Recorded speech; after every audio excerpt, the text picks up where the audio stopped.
for joining us on the news this hour. I am Iri Ayomikole Eke. A new report asks the Dangote Petroleum Refinery has increased its premium motor spirit country price by 101 naira, raising the ex-depot rate from 774 naira to 875 naira per litre, heightening the concerns over fresh fuel price increase across the country.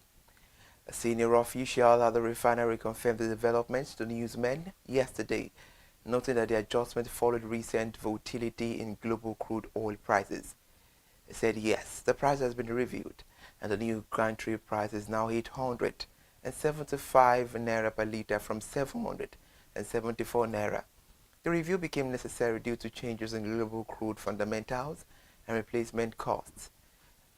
However, the newsman confirmed that the revised price had already been reflected, indicating a shift in downstream pricing benchmarks.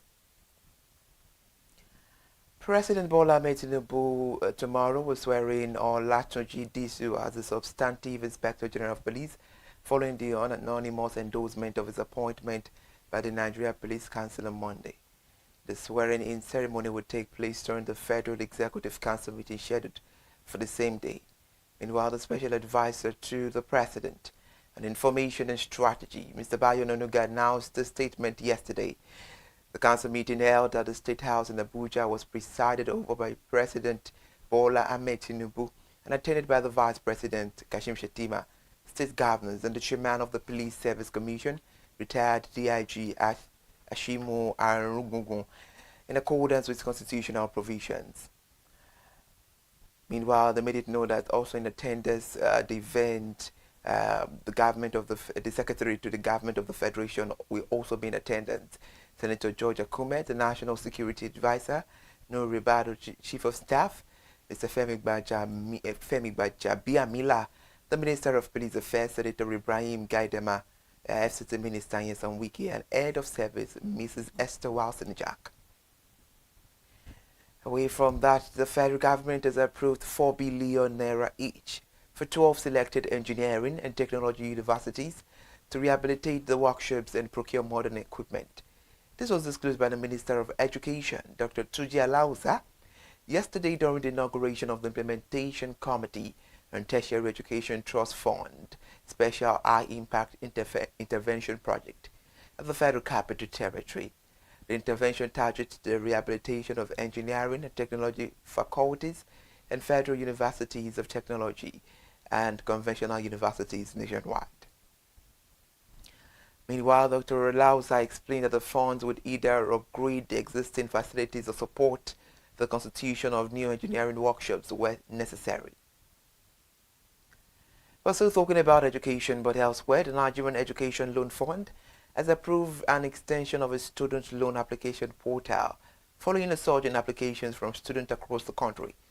This was disclosed in a statement by Mrs. Oseyemi Oluwatugi, the Director of Strategic Communications at NEL Fund. The extension comes after the fund had earlier reminded the public that the portal was set to close on the 27th of February this year.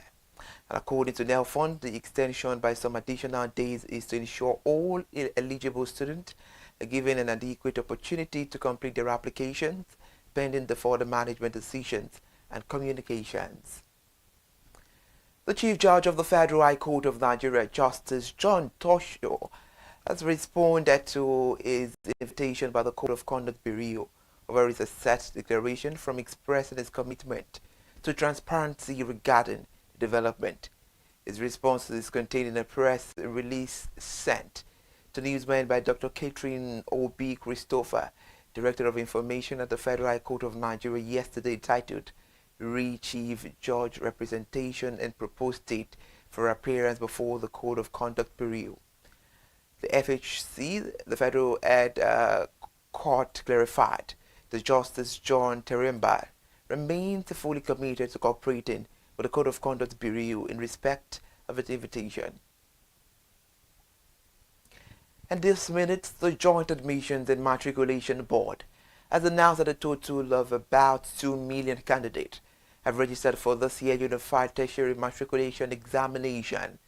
The figures were disclosed in the latest bulletin released by the board and signed by its public communication advisor Fabian Benjamin. This comes as registration for this year UTME approaches its final deadline on the 26th of March, with the examination scheduled to hold nationwide from April 16 to the 25th of April this year. Moreover, the board confirmed that a total of about 2 million candidates successfully completed their registration for this year UTME exercise across the country. And at a separate press briefing, the Registrar of JAM, Isiakoloyede, disclosed that the board uncovered syndicate using AI generated fake images and videos of senior officials to defraud candidates. It revealed that the approval of the Minister of Education, the board would delete not fewer than 100 UTME registrations of candidates found to have solicited score inflation through the syndicate. Away from education, the federal government has commenced the implementation of Executive Order of 2026, which mandates the direct remittance of oil revenues into the Federation Account Allocation Committee. The move follows the inaugural meeting of the Implementation Committee for the Executive Order held on the 26th of February this year. The Minister of Finance and Coordinating Minister of the Economy, Mr. Wale, announced the development in a statement yesterday highlighting resolutions from the meeting. The Minister emphasized that the committee reaffirmed the President's directive.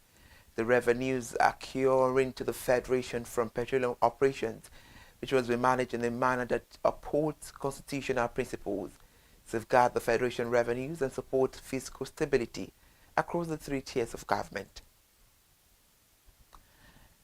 The Office of the Accountant General of the Federation has announced that it has received approval to pay 1 month's wage award out of the 3-month outstanding. The dispute over the wage award has lingered for more than 2 years, following the federal government approval of a 70,000 naira minimum wage from the removal of fuel subsidy. Labour leaders noted that although the partial payment were made following the sustained pressure, and 3-month payments have remained unpaid since July 2024, increasing the hardship among federal workers. They accused the government of withholding funds earmarked for workers, claiming that the relevant agencies were ready to process payment, and also at the Federal Ministry of Finance as they will release the money.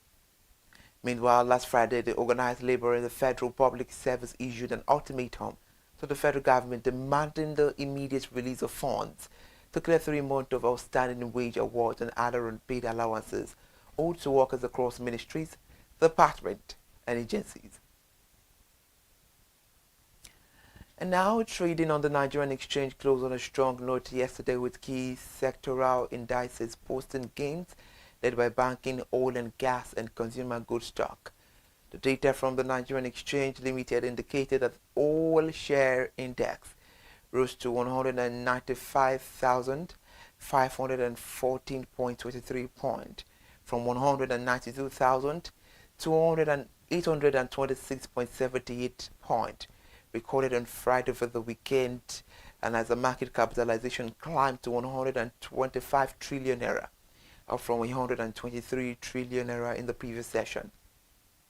In terms of market activity, the trading metrics diverged as volume traded declined by 4.12% to 789.9 million units, while the total value traded improved marginally by 0.94% to 35.08 billion naira. Reports say the Fortis Global Insurance topped the volume log with 109.1 million units, while the Aradel topped the value log with 6.1 billion naira. Before we end the news this morning, the Nigeria Governors Forum has endorsed the direct remittance of oil and gas revenues into the Federation account, describing the measure as critical to enhancing the fiscal transparency, predictability, and constitutional alignment across all tiers of government. In a statement issued yesterday by Director of Media and Strategic Communications, Mr. Yunusa Tanko Abdullahi, the forum stated that its position was anchored on how the reforms improve transparency, predictability, and constitutional alignment of Federation account inflows at the federal, state, and local government levels. President Bola Ahmed Tinubu signed the executive order on the on the 13th of February, directing the realignment of oil and gas revenue flows with constitutional provisions and clarifying the regulatory responsibilities in the petroleum sector. Meanwhile, the development was generated with mixed reactions, with some condemning the initiative and others expressing criticism. It's a wrap on the news this morning. Thank you so much for joining us. And the news, I am Ire Ayomi Kuleke. Let's meet again by 10 for the latest update.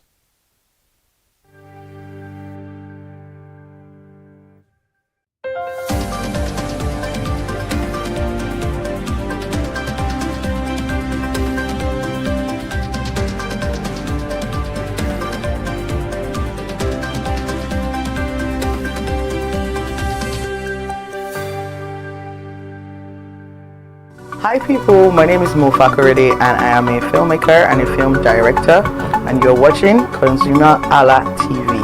ConsumerHalla TV is everything consumer advocacy, consumer rights, everything that has to do with consumers. On this TV, you'll watch, you'll learn, you'll be educated, and you'll be entertained.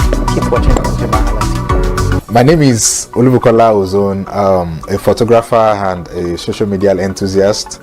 You're watching ConsumerHalla TV.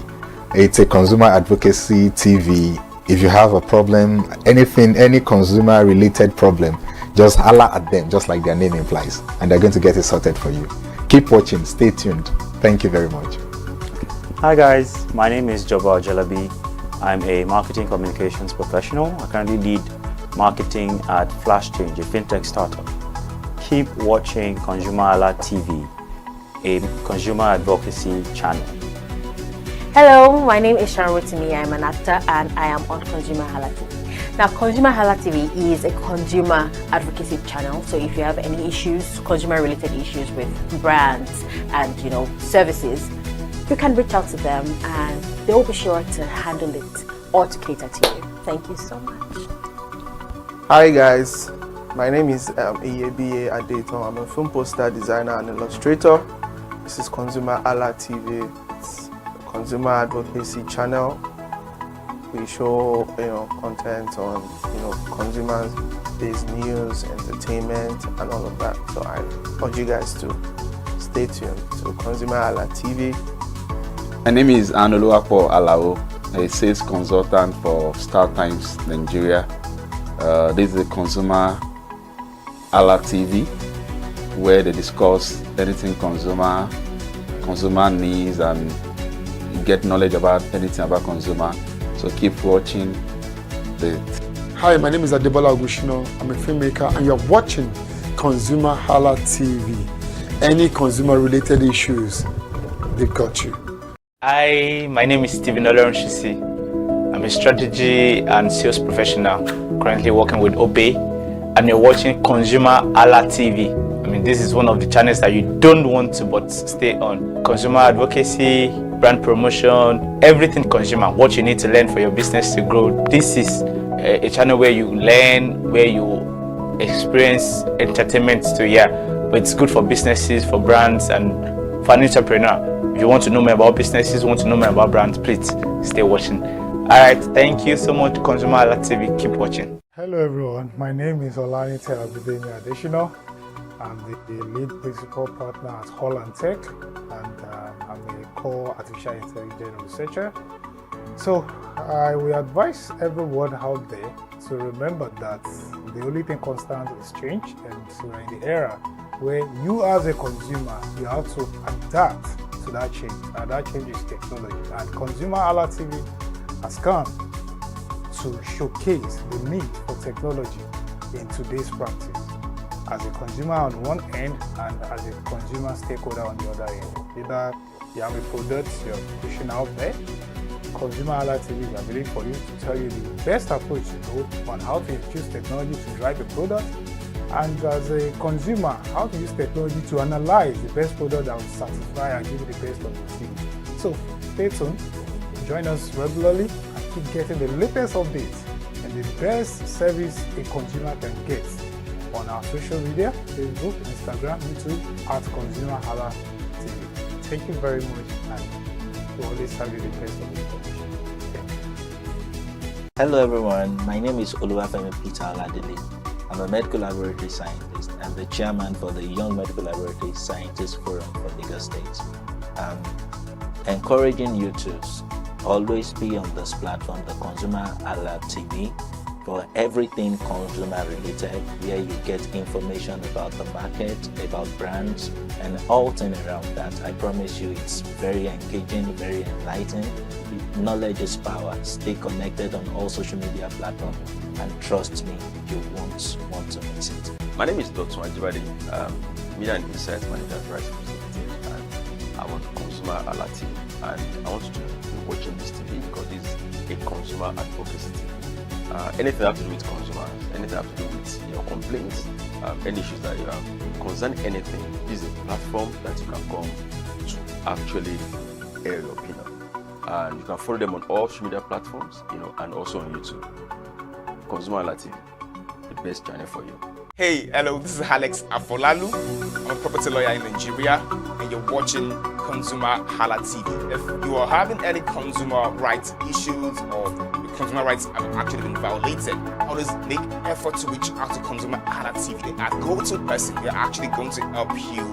They're going to connect you with the right channel to actually help you solve any consumer violation issues or problems you are actually having. So ConsumerHalla TV is the name. Hello, good day. My name is Tunde Balogun. I'm the lead pastor at the Kingsborough Church in London. And you're watching ConsumerHalla TV, which is a new initiation into the TV industry in Nigeria, the first of its kind in Nigeria. And I know that it's going to bring value and quality into the service industry.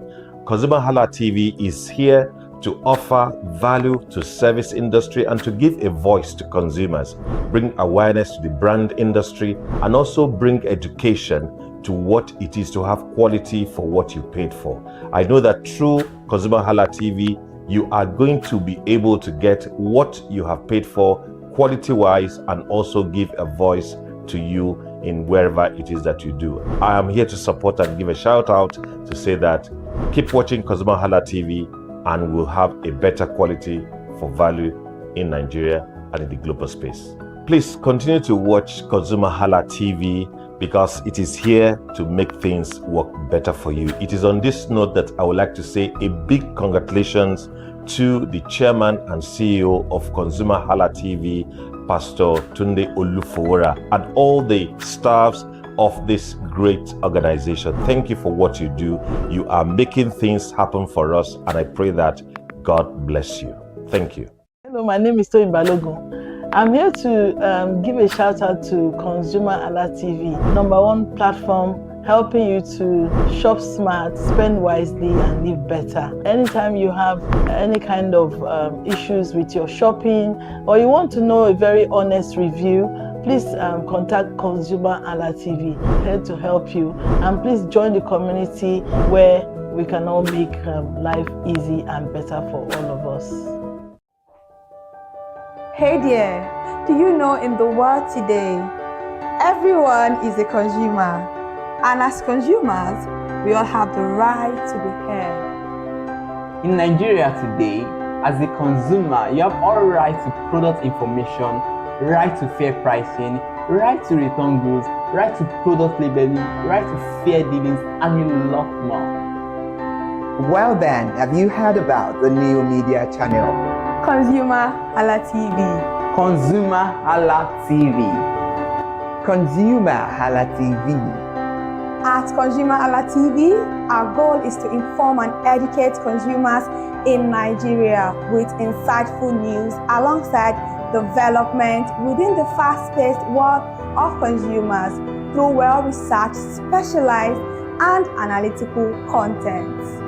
Our vision at ConsumerHalla TV is to create an engaging platform that provides right connections for meaningful brands in Nigeria, thus creating a more caring world for consumers where business thrive.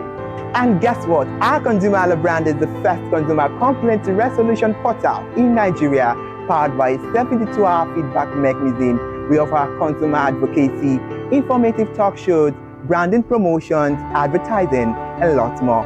Connect with us via our YouTube channel at ConsumerHalla TV.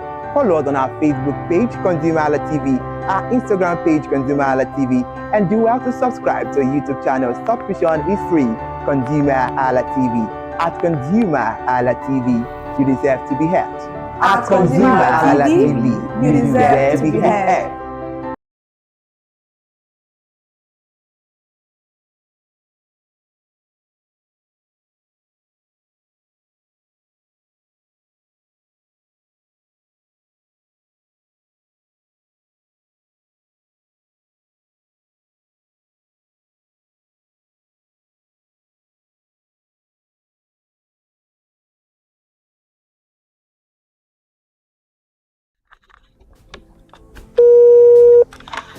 Hello consumers, you have the right to be heard, absolutely. So join us on the conversation, share your brand experience, where you tell us all your experiences about brand on the outer world via our YouTube channel every Wednesday from the hour of 4:20 to 5:20. You can watch us via our YouTube channel, ConsumerHallaTV, and subscription is free. Follow us on all our social media platforms, ConsumerHallaTV. Share your brand experience. It's about storytelling. It's about experiences. Hello consumers, you're welcome to another exciting episode of Consumer Voice on ConsumerHallaTV. I am Matilda Omenai. As you already know, Consumer Voice is a show where we'll be visiting different places in Lagos to check out people's preferences, hear what the consumers have to say about different leading brands that they make use of. Hello, it's your boy Iremofeko Foworola, and you know what? They call me the AUF General Overseer. Every day is a blessing and it is meant to be enjoyed maximally with AUF packages that put a smile on our faces. And guess what? That is why this show AUF is for you. You can get to know about trending market slashes, promos, offers and juicy deals that put a smile on your faces, and you can always enjoy them maximally. And you know one thing that is so interesting about this show? It is a blend of English and Pidgin. As I dey run you English, now I go dey marry am with Pidgin, make am spicy. So catch me every time on the show to enjoy more about trendy AUF packages.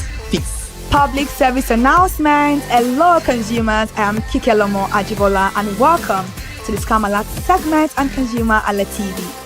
Scam Alert educates viewers about various scams affecting consumers. We learn tips on how to identify fraudulent activities and provide advice on protecting our personal information. We aim to raise awareness and empower viewers to avoid falling victim to scams. We cover various topics such as phishing, identity theft, fraudulent investment schemes, and many more. You want to catch up on how these scammers invade our lives? Join us every Tuesday by 12:30 p.m. for Scam Alert on our YouTube channel at ConsumerHallaTV. Subscription is absolutely free. And in case you are not following us across all our social media platforms, follow us on Instagram, Facebook, X, TikTok at ConsumerHallaTV.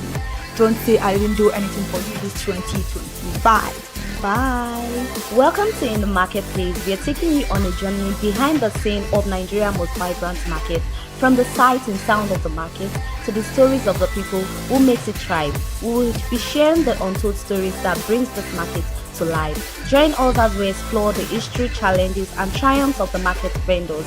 We will dive into the daily lives of the people who call markets home and uncover the secret that makes this market special. You will get to see the passion, energy, and dedication that goes into making this market success. Tune in to the In the Marketplace on ConsumerHallaTV on Thursday by 11 a.m. to experience the sight and sound. Don't forget to follow us on all our social media and on ConsumerHallaTV. I am Elizabeth Abefe. Hello fellow consumers, are you looking for a program where we give analysis about brand and a program where we project the voice of the consumer? Join my team and I on Consumer Analytics and Resolution Box by calling on the program to get your issues resolved. And in case you are wondering where Consumer Analytics and Resolution Box will be showing, please join us on our YouTube channel at ConsumerHallaTV. Subscription is free by 2 p.m. to 4 o'clock p.m. any Mondays and Wednesdays. Consumer Analytics and Resolution Box will be airing and will be here to provide you any information on brands and also issues that you have pending for us to resolve. Also follow us across all our other social media platforms, Instagram, Facebook, X, TikTok at ConsumerHallaTV. And that is why at ConsumerHallaTV, you deserve to be heard.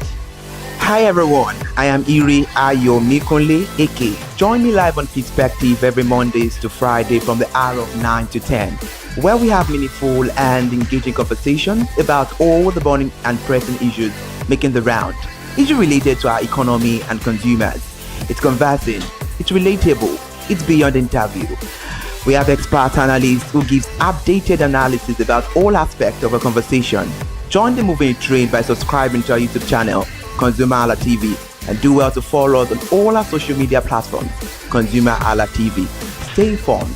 Thank you. I am Matilda Omenai. As you already know, Market Today is the show where we visit different markets across Nigeria, Lagos, to check out the prices of different things, ranging from household items to foodstuffs to cosmetics, electronics, every other thing. In a world of hustle and bustle, entertainment keeps us alive, and that is why at ConsumerHalla TV, we ensure you enjoy all around 360-degree entertainment program. Screen Time is the show for you, where you enjoy top 5 countdown, celebrity of the week, exclusive interview, and other segments. Don't mind him, it's just a jealous person. Oh, His new movie release, update, and screen time. I'm going to enjoy myself because this is my favorite time on the program. I get to recommend good movie for you, and I'm also waiting for you to recommend movies to me also in the comment section. Screen time is not just all about entertainment, it is relaxing and also educational. So that is why we are bringing to you Screen Time on ConsumerHalla TV. And in case you're wondering where to join us every Mondays by 5 p.m. at ConsumerHalla TV on our YouTube channel. Subscription is very free, and in case you have not followed us across all our social media platforms, please do so. We are begging you, on Instagram, Facebook, Twitter, and also TikTok at ConsumerHalla TV. What are you waiting for? Click on that follow and subscribe right now. And from the I to the R to the E to the M to the F to the E, my name is Iremofe Kokorola, the man always plays.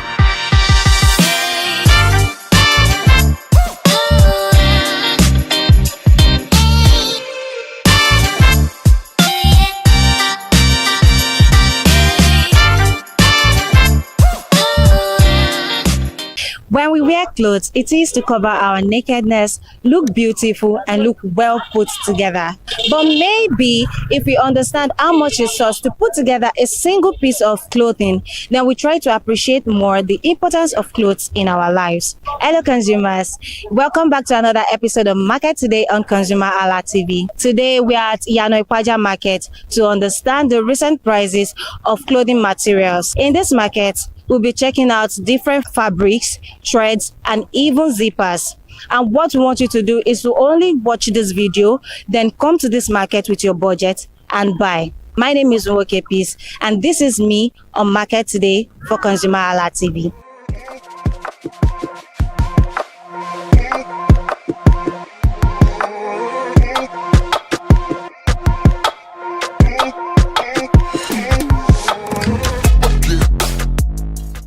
Hello, good morning, ma. Good morning. How are you today? I'm good. Okay. So, ma, can you tell me your name? My name is Gloria Imo. Okay. So, Mrs. Gloria, what do you sell in Yanoikwaja Market? I sell tailoring materials.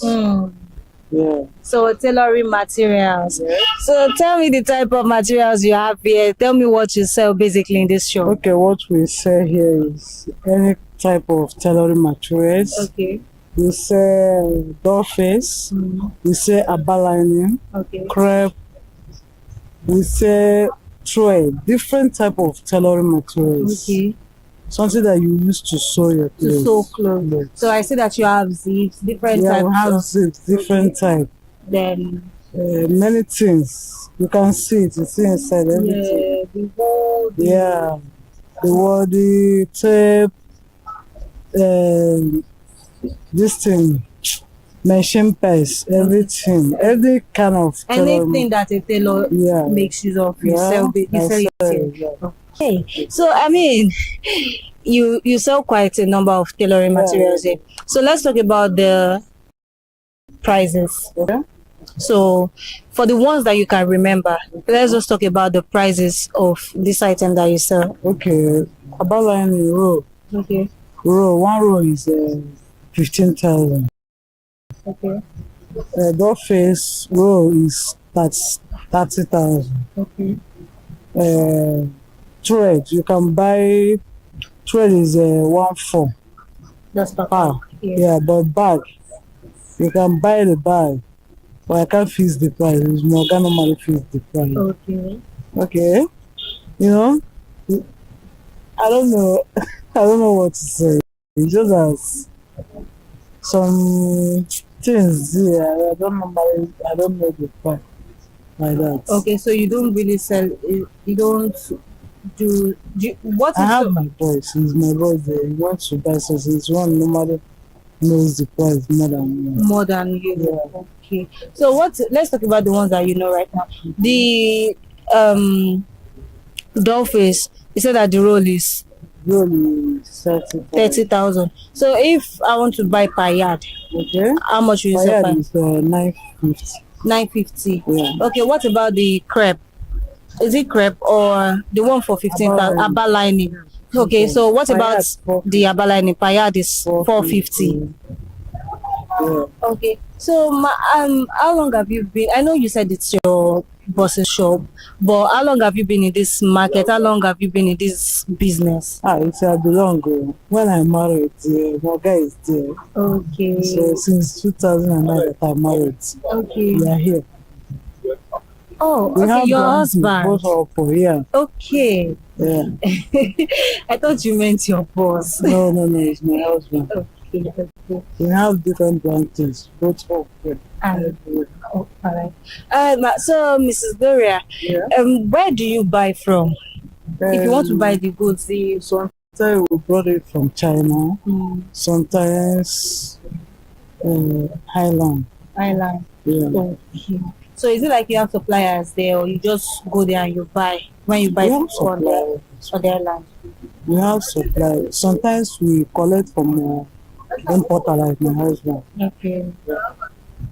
All right. So let's talk about the past 2 months. That was the December period and the January period. During December period, how did you sell? Did the prices increase, or were they stable, or did you sell for the same amount you are selling now? Yeah, you know what happened? During December time, things normally go up. You understand? But January, things will be dropping because of dollar. Yeah. The thing really went up during December time. But this January is dropping. It's dropping. Yeah. Okay.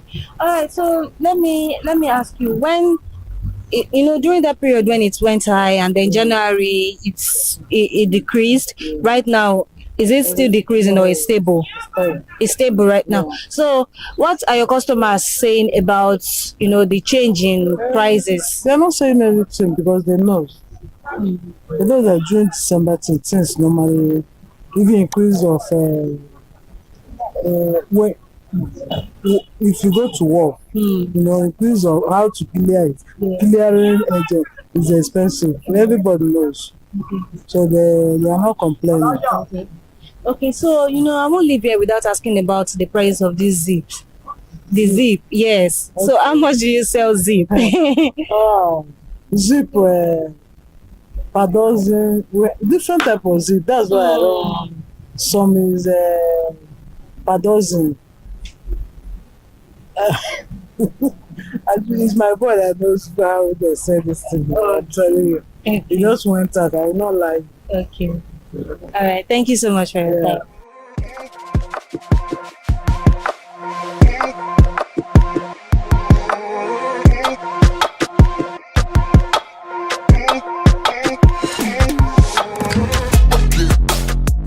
Hello, good morning, sir. Yeah, morning, my sister. How are you today? I'm good.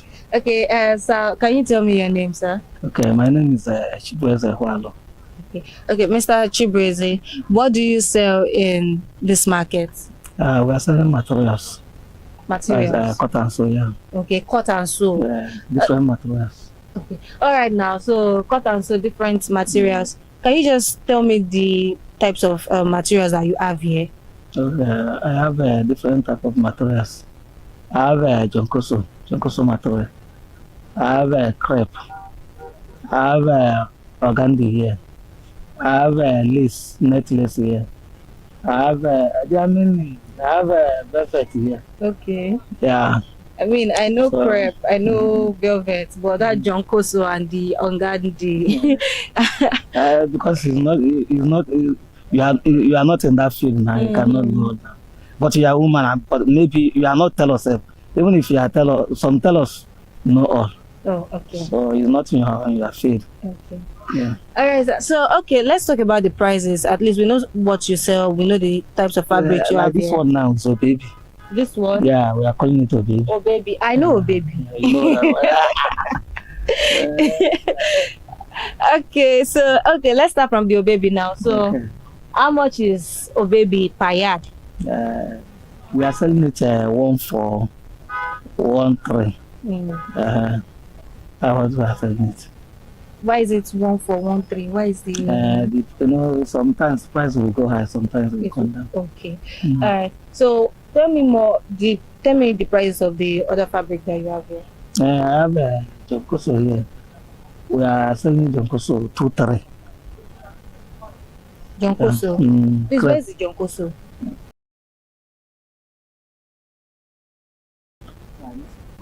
Okay. I mean, we have crepe, like this white now, crepe. The white material. Yeah, this white here is crepe. Okay, so how much is crepe? It's 2,000 per yard. Yeah.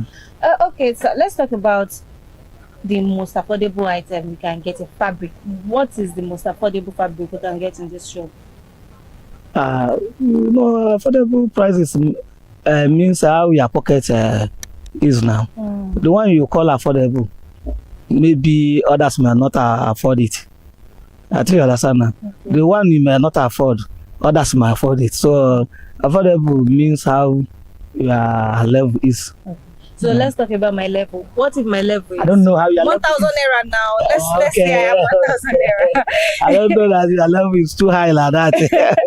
So I mean, if I had 1,000 naira, I want to buy a material of, that goes for 1,000 naira per yard. Will I find you will see now. You will see now. Which one? There's some lining. Even like this net now. 500 I said yes. Okay. Like this net now. Okay. So I don't think like organza. Okay. We are selling it 600, 700. Okay. So. All right. Let's talk about where you buy from. Where do you buy from? Where do you get this? We are buying all these things. We are not buying it in one places. Okay. Sometimes we buy inside Lagos. Sometimes we go and buy. Importer is everywhere now. Yes. I buy that. So sometimes we buy at Oshodi. At Oshodi. Because importer is everywhere. Okay. All right. So let's also talk about the prices. You take maybe a bond. Like how much do you get a bundle for? A bundle? Yes. Let's say maybe for the like this bundle now. This is a crepe. Okay. Now one bundle there here. Okay. This one bundle with here now 70 yards there. 70 yards. Some be 50, some 60. But like this one now we will never open at 70. If you that now I open and see the label. It's 70 yards. So that 70 yards now like 100,000. Wow.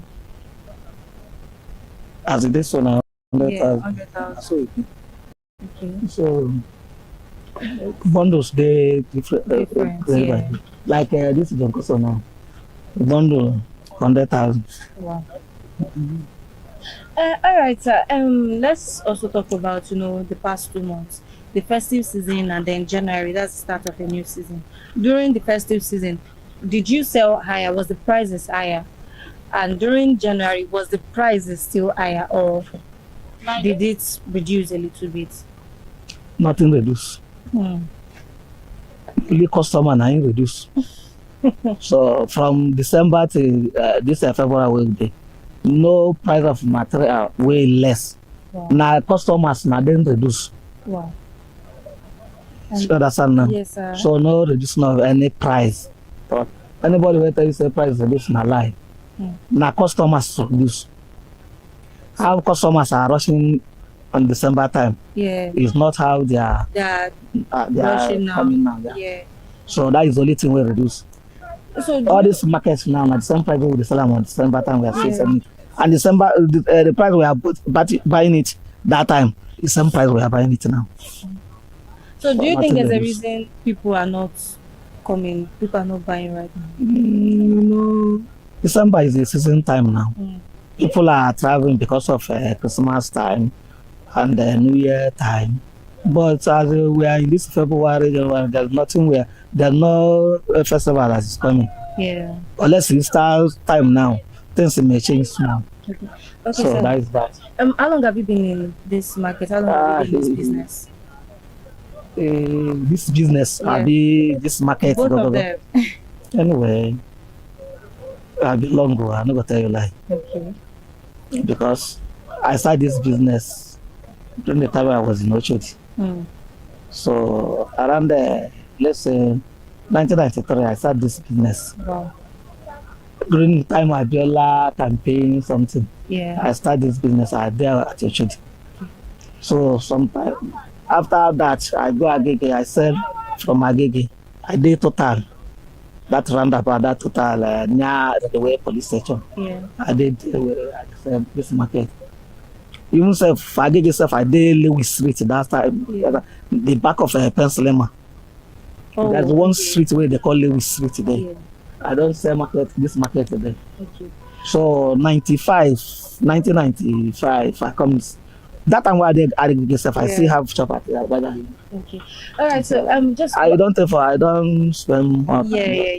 I can see that. So what I'm just trying to ask is, from that time you started up till now, do you think there's a significant gap in how you buy and how you sell the prices? Yeah, the difference is clear. No, not small. So is it higher? There's too much gap. Too much gap. This month. Things are very expensive now. Before even one bottle of this, let's say this 100,000, you can use it to buy 10 bundles. Wow. More than 10. What is it 10 bundles? Wow. That time, things just changed during. Even we are talking of Buhari government. That Buhari government is too bad, but this way this our Tinubu government enter, we not get mad to talk again. Because we not say there's government way go they bad more than Buhari government. But as we can see the one way they bad much past Buhari, we not get mad to talk again. Because this one there's no government to compare this one. Where would they? There's any business person will survive for this business for this government. There are no government where you cannot survive. I tell you, I know as I survive this government, even Buhari time himself, I still feel alright. On this my business, I feel comfortable. I sell, I make money. Well, things seem okay, but we don't know say things go there worse than like this. So. Wow. All right, thank you so much for your time, sir.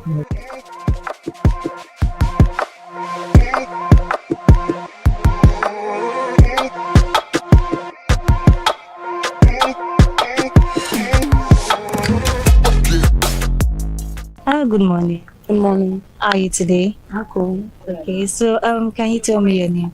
My name is Gift. Gift. Okay, Miss Gift, what do you sell in this market? Fabric. Fabrics. Yes. Okay, so Miss Gift, what kind of fabric can we get or can we get in your shop? What kind of fabrics do you sell? Ladies fabrics. I have many types of any material that you want. So, like. Yeah, just for clarification, let's just know some of them. Doll face, Mikado, lace, and I sell Dutchess and crepe. So Dutchess and crepe. Yeah. Crepe. Okay, so what about the more, will I say expensive one or the more the one that people use nowadays, the damask, the sequence materials? Mostly used. Or which one will you say? I mean, we can talk about the expensive, we can also talk about the mostly used. Which one do you think the consumers buy more from you? Should I say mostly we sell Mikado and damask. Yeah. Okay. You sell Mikado and damask. Mostly. That's for mostly bought from you. Yeah. Okay, so if we're going to talk about the more expensive one, which one falls under that range? Beaded lace. Beaded lace. Okay, so you said people buy more of damask and Mikado from you. Why is that? Because we like Mikado is affordable most for and the style that what is out now is a plain material and a stick. We just sell it at the rate of 2.5. 2.5. Yeah. Okay. So what about the damask?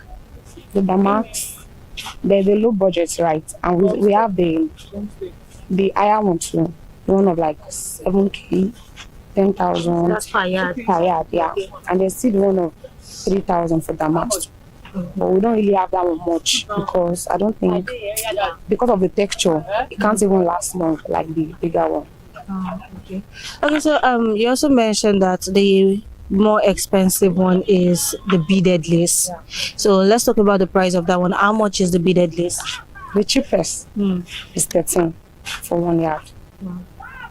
13,000 for 1 yard. So and it can go as high as 100K, 150. Okay. Depends. So on your budget and the quality you want. Okay, so let's talk about the satin, the Duchess, the Dolphins. So how much do you sell that for? How much do you go for per yard?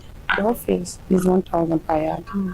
White crepe is 2,000, and Duchess is 2.5.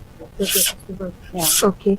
So let me ask you this question: which material, which fabric is most affordable in this store right now? Dolphins. And that's the one that goes for 1,000 naira. So how long have you been in this market? How long have you been selling in this market? Me, yes, I'm your shop. Should I say like 9 years? 9 years. Yeah. Okay. All right, then let's move away from that. Let's talk about where you buy from. So where do you mostly source your goods from? We bought from Ireland. And I don't really know the place because it's my mom that is for it. Oh, okay. So I can just say we bought from Ireland. Oh, okay. Okay, so how much do you get a bill for? I mean, you buy in bills, yeah? No, in bundles. In bundles, okay. So how much do you buy in bundles? How much does one bundle go for? Like Dolphins, the bundle of Dolphins is 52,000 and it's 60 yards inside. Okay. So if you're selling it 1,000, we sell 8,000 gain on one bundle. And Mikado, I don't know the price of it. Well, no, Mikado, one bundle of Mikado should be around, because there is by 30 and there's by 60. Okay. By 30 should be around 38,000. That's 60. I don't know the price of that 60. Okay. By 30 by 60 is the length. Yeah, no, the yards inside. Yards. Yeah. Okay. All right then. So what do you think your customers are saying right now? Are they saying that things are more expensive, fabrics are more expensive, or they're slightly more affordable? I can't really say, because compared to last year and now, something has changed. Like it's more higher than last year. Now, right now it's. Talking about last year, let's talk about the past 2 months.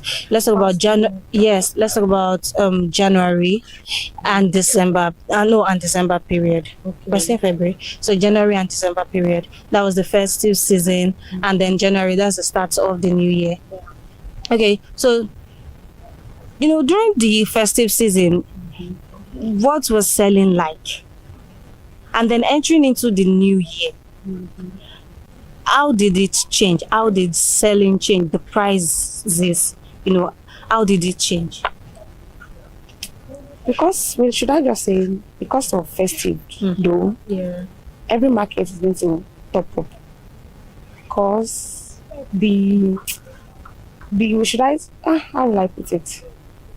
It's going to top up because where they are producing it, the price, because of the rushing hours, so they're going to add money, and those consumers, the people that are buying from me, yes, their own too, I think it will be higher too, because we got it expensive. So you definitely sell it expensive. Yeah. Okay, what about the January period? We still have the market down, so we are going to finish it before we can bring the market down. Okay. So now, are you still selling the old stock or you restock? No, we are still selling the stock right now. Okay. All right. Thank you so much for your time. Welcome.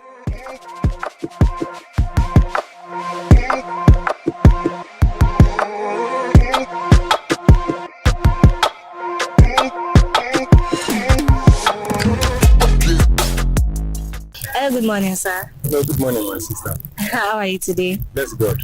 Okay. Sir, can you tell me your name? Okay, my name is Mr. Sunday Ford. Okay. Mr. Sunday, what do you sell in your Nokwaja market? I can see I sell clothes, cut and sew. Cut and sew. Yeah, that is my business I'm doing for Yanabaja. Okay. All right, sir. I see that you said you sell cut and sew. Okay, so let's talk about the different types of material you have here. Is it one type of material or they are different? Let me know, It's different materials. We have crepe, have vintage, have jonkoso. So it's a lot of material and the name is different. And the name is that's how the price it is. It's not the same price.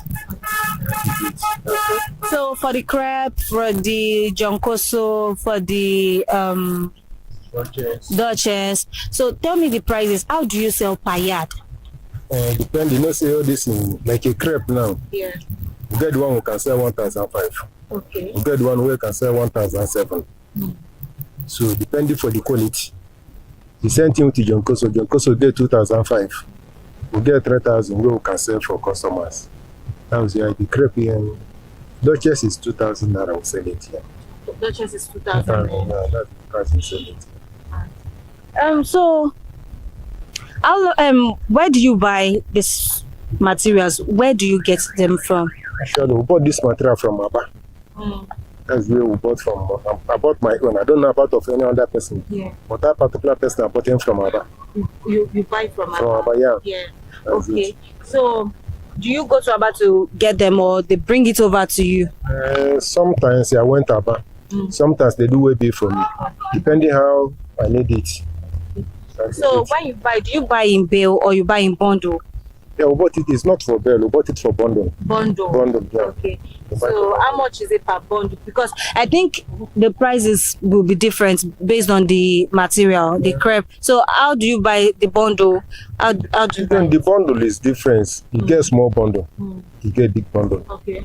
And depending for the type of stuff we went into, at least you go see one of bundle of 250,000. Okay.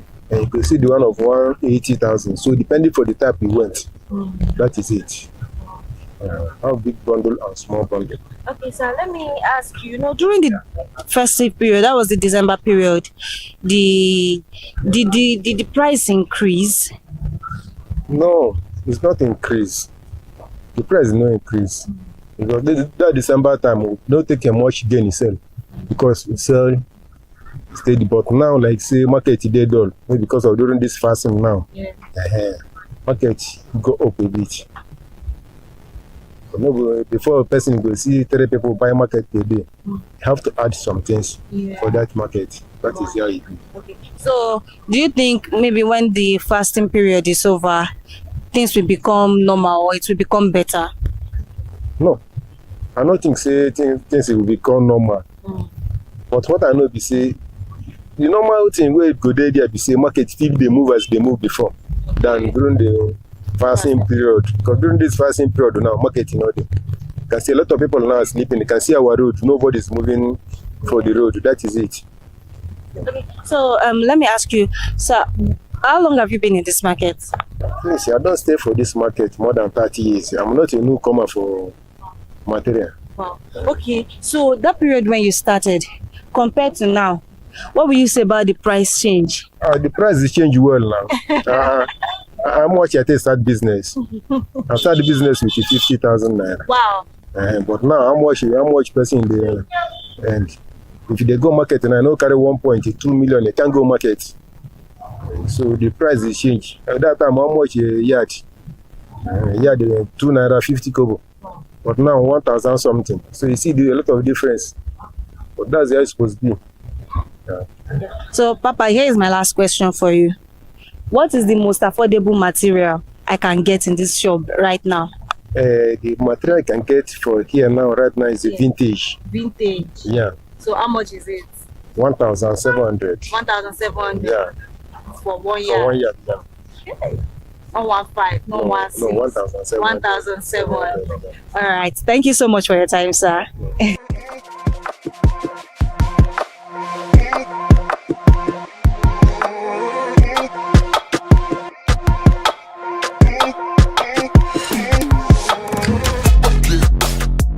Hello consumers, hope you enjoyed today's video. Today we have explored the Yanokwaja market and we have seen the different types of fabric available, even the threads and down to the zippers, and I hope you have made your choice. It is not over, but until the next episode you can catch us on ConsumerHalla TV on TikTok, Instagram, Facebook, YouTube and Twitter. My name is Uwoke Peace and this is me on Market Today for ConsumerHalla TV. Until the next episode, bye for now.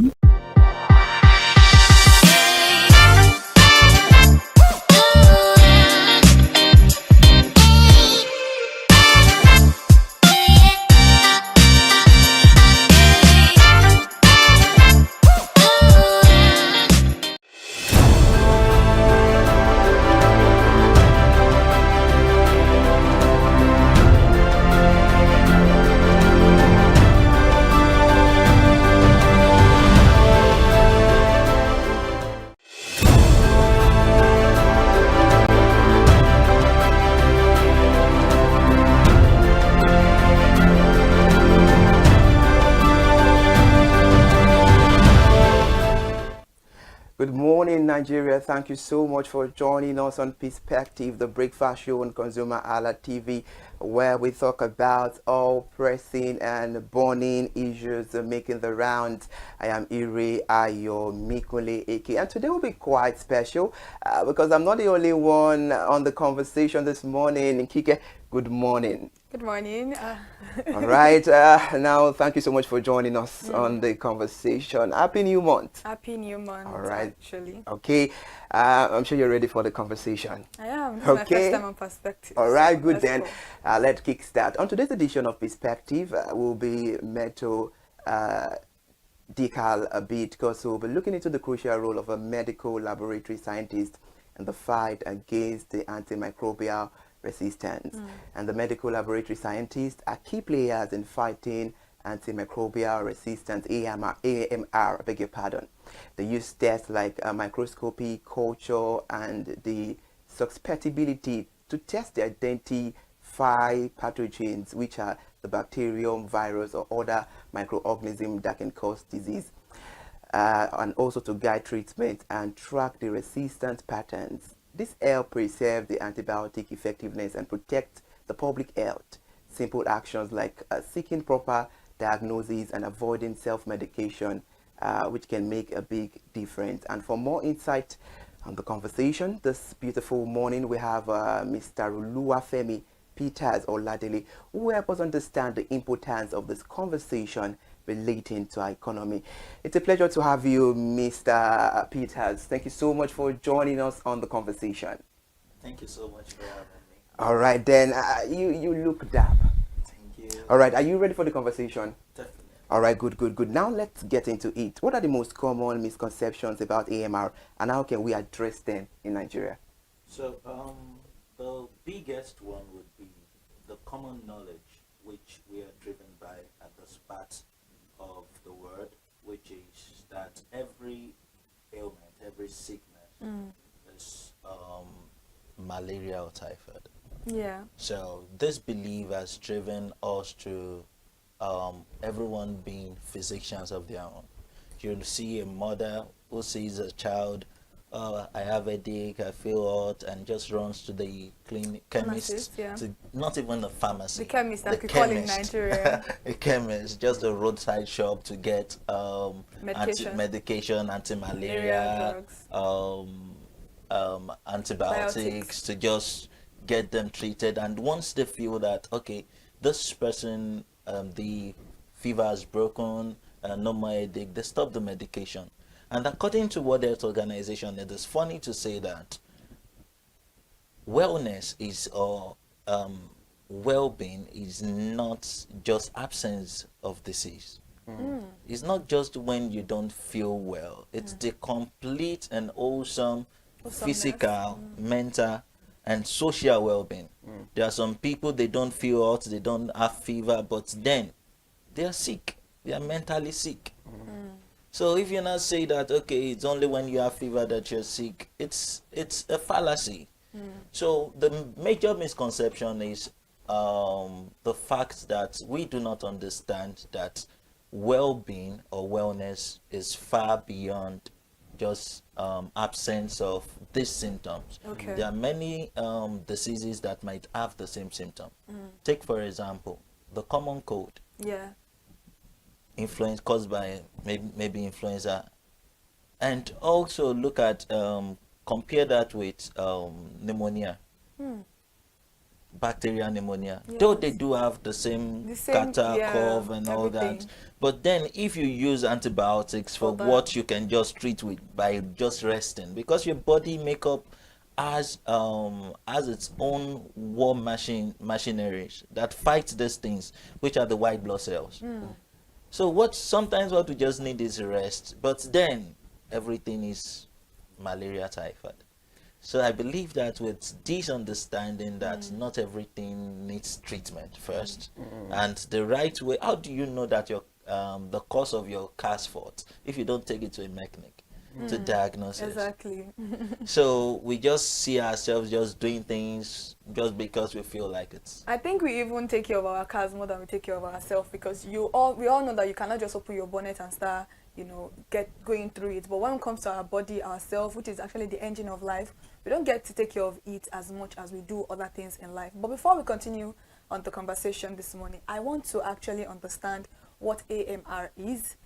What is antimicrobial resistance? What causes them? And the fact that many Nigerians may be familiar of, there is something that causes this particular thing, but they don't know what it is and how they can avoid it. Okay.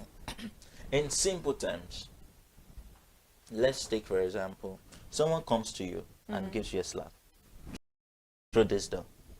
The next day, the person comes through this door and gives you the same slap. The third day, the person comes through this door and gives you the same slap. What would be your response? You might want to close the door to prevent that kind of assault. So antimicrobial resistance, in simple terms, is when the drug, which is the antibiotics, we use for bacteria, because antibiotics is for bacteria. Okay. So when you use antibiotics for a viral infection, it won't work. So antimicrobial resistance is this: the bacteria that does antibiotics are supposed to kill, they grow resistant. They create some kind of shell wall against the antibiotics that is being used. Okay. So that is the simple concept of what antimicrobial resistance is. So that is how this happens. So the general knowledge is this: we've seen that you see people say that, okay, staph aureus, if you have this thing, staph aureus, you hear that this thing very commonly. And then when you see someone with maybe UTI, when you see someone with maybe some people even STIs. I've seen a lady when I was doing my service. She just she told me that she was having some kind of feeling, and she brought out an antibiotics, just the one that she has been using before, and she just takes one or two, and she sees that she's feeling better. She leaves it. Yeah, they continue the medication. Yeah, they don't finish the medication. But then the thing is this: when you use antibiotics as prophylaxis, that is, you use it as a preventive measure. Or you continuously use it. Yes, it creates some kind of the bacteria. It kills some of them, while it immunizes some of them. Okay, it empowers them, so that when you use that drug subsequently, it won't work for that. For the one you're what you're targeting it for anymore. Yeah. So I get that. That means that it's in common terms, it has killed all the good bacteria that's supposed to protect you when you're using the particular drug. Yes, there is that. Okay. There is that. Okay. And there is the fact that when you are supposed to use, this is how it works. When you use a medication, it goes through processes. Okay. Your liver breaks it down, releases the active part of that drug into your system, and then it is transported to that target cell where you're going to, where it's needed. Okay. So what happens is that when you use that drug, and there's something we call bioavailability of the drug. So when you use that drug, it kills some of them, and that is why, and when it gets to a point, the availability of that drug in the system reduces. Okay. Which is why some people will tell you use this drug twice in a day. Oh, use because once a day. Yes, Okay. yes. So because it is believed that after like 9 hours or 12 hours, the concentration of that drug has reduced. Okay. So you need to replenish it. Okay. So that the effect of the drug would continue. And that is why they tell you that, okay, use this for 5 days. Exactly, in limited time, not stay on it for the rest of your life. So use this for 5 days, but then you see people say after 2 days they feel well and they stop it. Yeah, especially with malaria drugs. Nigerians, we do that a lot. All right, interesting. Mr. Oluwafemi, I love those analyses. They are LD and they are sharp. Now, let's look into this. How can the medical laboratory scientists collaborate with healthcare professionals to optimize antibiotic use and reduce AMR? Well, that's a very lovely question. I think we are doing better now compared to some 10 years ago, because medical practice now is working towards even personalized medicine. And what do I mean by that? We've come to understand the importance of collaboration in the healthcare space, in the medical space, where we see the importance of the doctor, with the importance of the pharmacist, the importance of the nurse, the importance of the medical laboratory scientist. Okay. Some years ago, we do not have that. I could remember when during my training as a medical laboratory scientist, I went to a doctor in our clinic then, and I told him that, see, I've done tests, and I've seen that I have malaria. And the guy was like, who told you that? It's only it's testing that will tell you that you have malaria. I was like, what are you even saying? The only way you can confirm if you have an ailment is when you go through testing. And now, because you want to prove some kind of superiority complex, you're trying to talk me down. And at the end of that conversation, he was telling me that, do you know you can still go back and do medicine? I was like, that's even out of the point. But now we've come to understand the unique roles of each healthcare professional. So the role of the medical laboratory scientist is even beyond diagnosis. We even do surveillance. Because you cannot say that a drug is resistant except we tell you that it's resistant. Because in a climb like ours, 2 weeks ago, I was in a conference, a summit, Impact Africa Summit.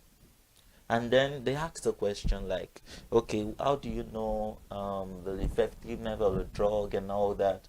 And the first thing the physician said was that, see, the first thing that comes to mind when you talk about, when you see a drug not functioning, is that you've prescribed or you've used a fake drug. There's that. There's that. And there is drug resistance. So the first thing that comes to mind for a random physician who is not that deep is that maybe it's a fake drug. Let's try and get from another source. But then you cannot confirm that a drug is resistant if we have not told you that it's resistant. Because what we do in the lab is that we try to isolate the organism. We try to grow it in the lab. And then we test different drugs. We identify it that, okay, this is this, this is that. Then we try to test different drugs against that organism. And then we now track the one that is effective, the one that is not effective. We call it resistant drugs, and we now detect the ones that are sensitive. So you're saying that it's not only antibiotics that can be resistant to somebody. No. There can be other drugs also that can be resistant to somebody, because I think in the last 3 years, antibiotics has been the forefront of conversations for medical practitioners about resistance, about how they will do surgeries for people and then they will try to treat some infections with antibiotics, and it doesn't work anymore.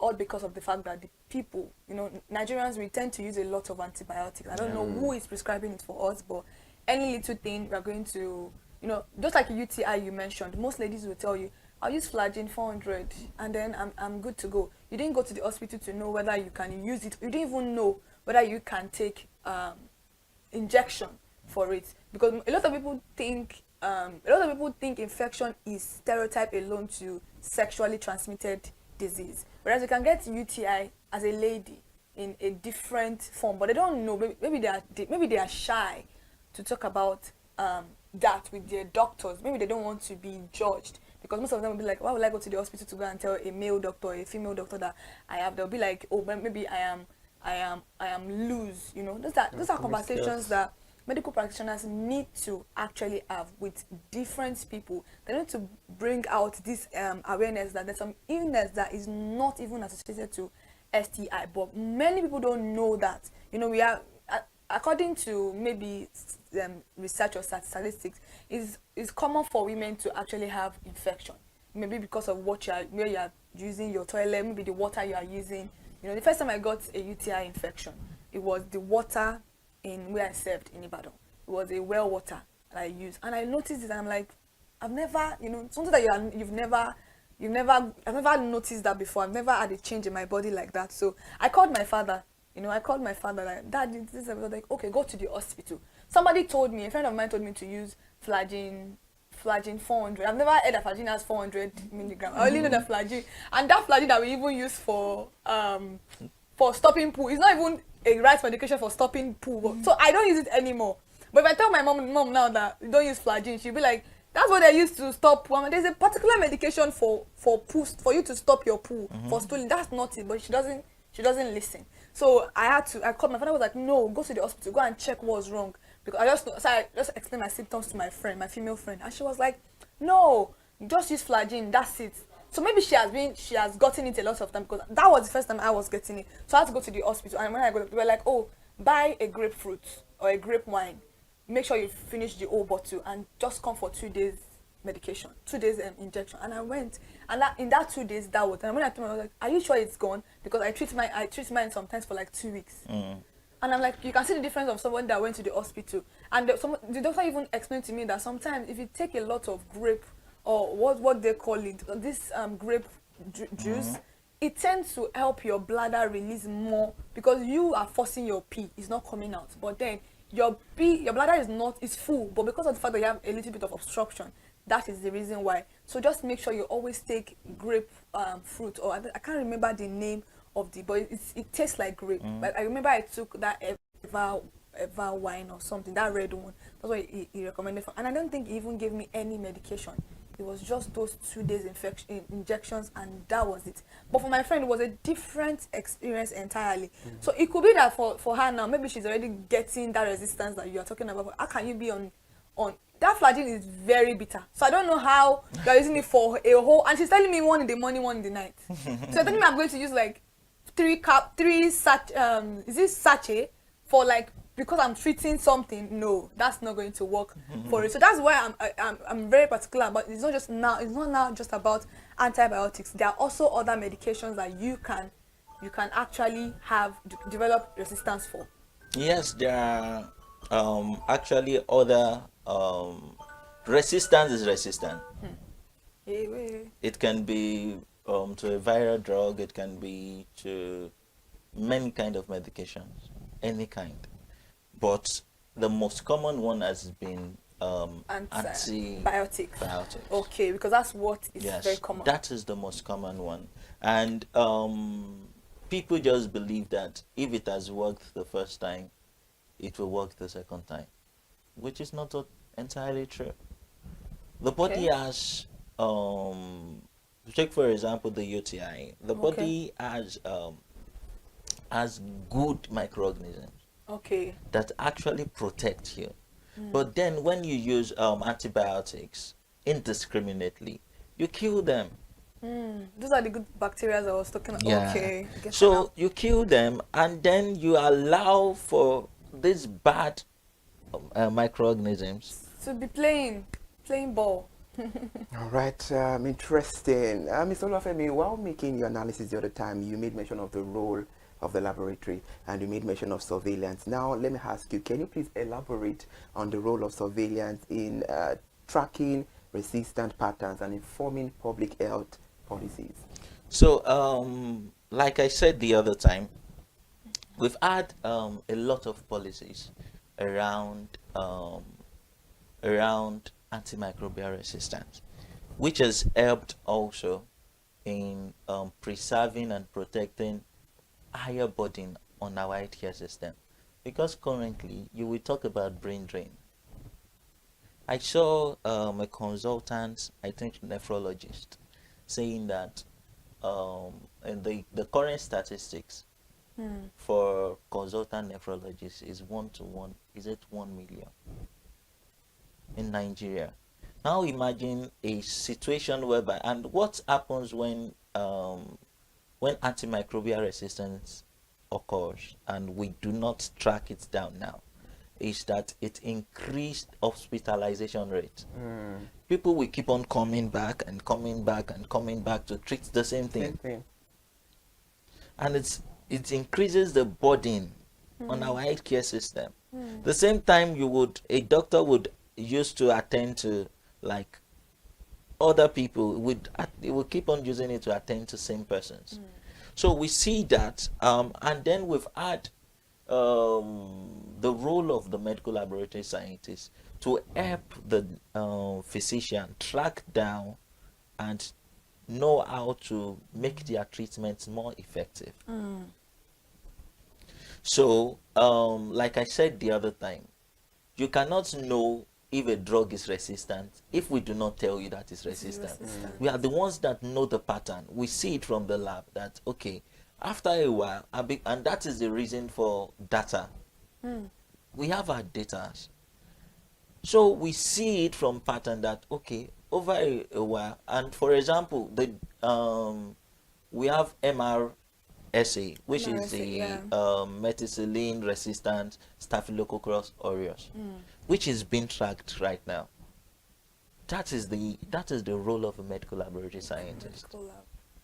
So we see the pattern, we see the drugs that are being resistant to these things, and then we alert the policymakers that, see, these are the drugs that we've seen over time that is becoming resistant to this class of organisms. So it involves and it informs them of the kind of policies that can be taken to prevent these things. So in the National Action Plan it took effect from last year 2024 to 2028, over a 4 years period. There is the antimicrobial stewardship, which is a policy that promotes the prudent use of antibiotics in both human and animal. Do you know, shockingly, that one of the major contributors for drug resistance, this particular question, is from animal. I wanted to ask about agricultural livestock.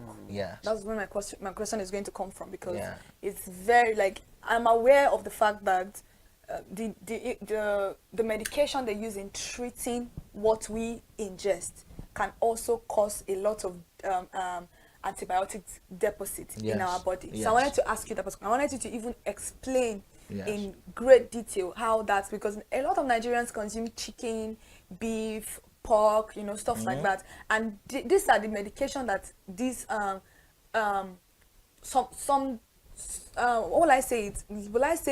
the owners of this poultry, they don't even have the knowledge. it's not as if they have a veterinary doctor that is taking care of their livestock. They just maybe let me just put antibiotics. Let me grind it into the water they are drinking. Let me do that, and then they are feeding these things, and for us consuming it also is depositing in our body. I wanted you to explain that for me. Those are one of the questions that I wanted to ask you. Okay, so you see, we in this our country, we are used to. We believe so much in knowledge that we don't have. Some of us, we've turned ourselves to doctors, we've turned ourselves to veterinary doctors, we've turned ourselves to mechanics, we've turned ourselves to talk about anything. Talk about trades. So, and this is creating more harm than good. It is very right that antibiotic deposit comes from this livestock that we consume. Yeah. Talk about cows, chickens, and all that. So sometimes the antibiotics being used for this treatment in these poultries, sometimes they are used for prophylaxis. That means they don't see anything happening to those chicken or those birds or those. Just before anything happens. Yeah, they do it every and morning. all that. And that puts the drug deposit in the meat that is produced from this livestock. So no matter the cooking that you cook is still going to be it's still going to be there. It's not an organism that dies by maybe you eat them, you subject them to high temperatures and all that. No, that doesn't happen. So that means this particular drug doesn't have any effect, like negatively, because if they are giving it does. So no, I'm talking about the livestock, not us. Yeah, it does have a very, very bad effect on us, because that's what I'm talking about right now. I'm talking about the livestock because I'm wondering how an animal will be taking this thing, and then we, the last consumers of this thing, are going to be the ones suffering from it. So that means maybe it doesn't have any effect on the animals, or what? Why exactly are they giving the animals those things? Drug resistance to happen in animals.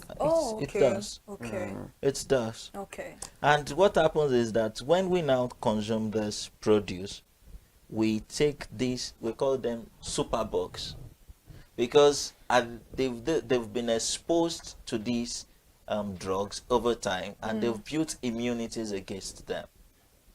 And that is one. And we have zoonotic diseases, which is from animals to humans. Yeah. So as it affects them, it affects us too. Okay. And that is where the role of policies come in. That is where it comes in.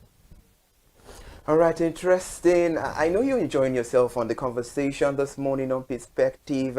We're discussing the crucial role of medical laboratory scientists in the fight of antimicrobial resistance, and we have Mr. Oluwafemi Peters Oladele on the conversation.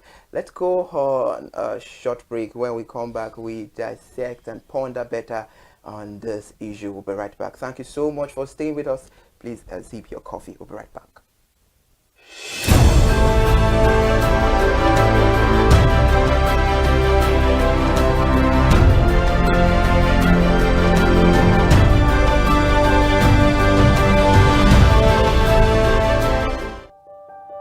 Hey there, do you know in the world today, everyone is a consumer, and as consumers, we all have the right to be heard.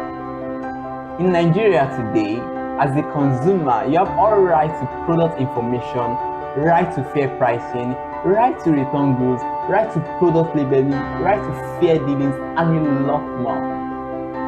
Well then, have you heard about the new media channel? ConsumerHalla TV. ConsumerHallaTV. ConsumerHalla TV. At ConsumerHalla TV, our goal is to inform and educate consumers in Nigeria with insightful news alongside development within the fast-paced world of consumers through well-researched, specialized, and analytical content. Our vision at ConsumerHalla TV is to create an engaging platform that provides right connections for meaningful brands in Nigeria, thus creating a more caring world for consumers where business thrive. And guess what? Our ConsumerHalla brand is the first consumer complaint resolution portal in Nigeria, powered by a 72-hour feedback mechanism. We offer consumer advocacy, informative talk shows, branding promotions, advertising, and lots more. Connect with us via our YouTube channel at ConsumerHallaTV. Follow us on our Facebook page, ConsumerHallaTV, our Instagram page, ConsumerHallaTV, and do well to subscribe to our YouTube channel. Subscription is free. ConsumerHallaTV. At ConsumerHallaTV, you deserve to be heard. At ConsumerHallaTV, you deserve to be heard.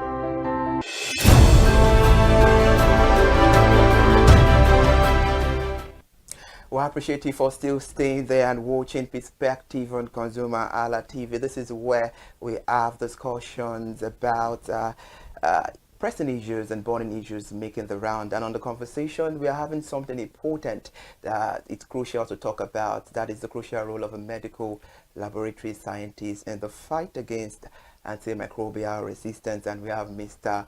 Oluwafemi Peters Oladele on the conversation. Now let's get to it. What are the implications of AMR on Nigeria's healthcare system? So when we talk about how this directly affect our healthcare system, one of the things we'll talk about is the effect of AMR, which is treatment failure. You notice that you keep on treating the same thing over and over again. And then this is increasing the burden on our healthcare system. So take for example, another topic is this typhoid thing. When people say that I have typhoid, and I have this thing, I have that, how do you know you have typhoid? Because before you have typhoid, the way you ingest salmonella is, have you taken any dirty water? Did you, how are you sure that? You can't even assert. If you have typhoid, you won't be the one to tell us you have typhoid. So you just say people just when they feel fever or they are pooing, they tell you that they have typhoid. Or diarrhea. Or diarrhea. which of course increases the burden, the healthcare burden we are faced with in the healthcare space. Where treatments now fail. We are now burdened with the fact that new researchers will now have to look for new drug that can treat these infections.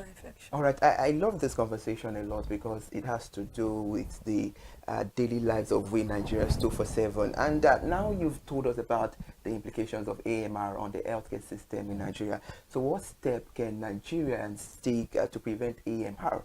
And how can we promote the awareness? Because she mentioned about the awareness earlier on and about responsible antibiotic use, because there is a whole lot of misuse outside there. Yeah, that is why I must commend platforms like ConsumerHalla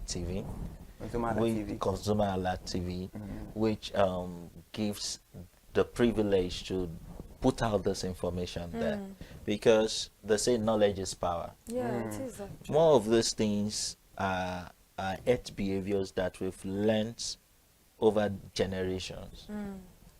You see your mother treat any small thing, gives you anti-malaria, gives you one dose of antibiotics. When you give birth to, you believe that that is the pattern. And when you've seen it work once, you believe that it will continue to work. So it is on every one of us to put out that information. Like I must commend you telling your friend about the need to go to the hospital to get tested, to get proper treatment. And then I must commend also you giving your mother a feedback that, okay, this is what I went through. Till now. But believe me, you've passed the message. They don't listen. These are our mothers. They don't listen. You tell them a lot of things, they'll be like, and you're more saying, you these children of nowadays. Since, do you know what's funny is that I feel like what you're saying is very true. It's like a generational thing. My mother did it, so why is it going to be a problem for me? this issue of dusting powder, all this rub for children. If I tell my mother, when I give birth, you will not shake my baby because of shaking baby syndrome. She doesn't believe any of that. Didn't I do it for you? You know how did you? Did you die? She will tell me, "Sure, like you know all those." They are very funny. That there are things that, and I now explain to her that. Do you notice that the mortality rate in the country has dropped because people that are giving birth after you guys are more aware. You can't compare the mortality rate of when you were giving birth as at that time, even up to 2007, compared to it now. Even we losing mothers now, some mothers already have their birth plan. They will ask you, do you have blood in store for me? Because they are informed of all of these things. So, but the older generation would not listen. They would not listen to you because we have that issue. And these are issues that I feel like the public healthcare system needs to address. Maybe there's a need for just not taking drugs to rural area. There is a need for proper education. And I love the fact that you came here this morning to address people, to let them know that this is what is going on in the country. You having your baby on the same bed with you is as you saying that you want to just kill that child. God forbid, a lot of people's children die. You just see them, oh, we slept together yesterday, now what happened? You might have rolled, or the people might have rolled and suffocated, but they don't understand any of this because they've been doing it, and so it is very, very safe and practical, which is not always like that. Very true. All right, now, what do you think is the fears of Nigerians that make them neglect hospitals and laboratory when they are feeling ill and prefer to do self-medication? Because this is becoming alarming, and right now we need to create that awareness that what you're doing is bad, and it's high time people stop it and do the right thing at the right time. You see, one of the things I must commend the Lagos state government for is their role in helping to reduce payment of healthcare services out of pocket. Okay. So you see the Lagos state, what do they call them now? I think, is it Lamasa or something, that are in charge of HMOs, Lagos State HMOs, Health Management organizations. Yes. So you see them going to rural communities to tell them that, okay, you can be on this platform and then you don't need to pay for healthcare services. A lot of them actually. So, Niger girls, I've seen a lot. Yeah. So one of the major contributors for people not patronizing it's money. And would you blame them? No. Because the economy has affected the healthcare system too. Take for example, some years ago, I'm a medical laboratory scientist. One of our reagents used in testing HIV used to sell for 18,000 naira. Guess how much it is now? Just to test for HIV. As in the kit used for testing. Guess how much it is now? How much?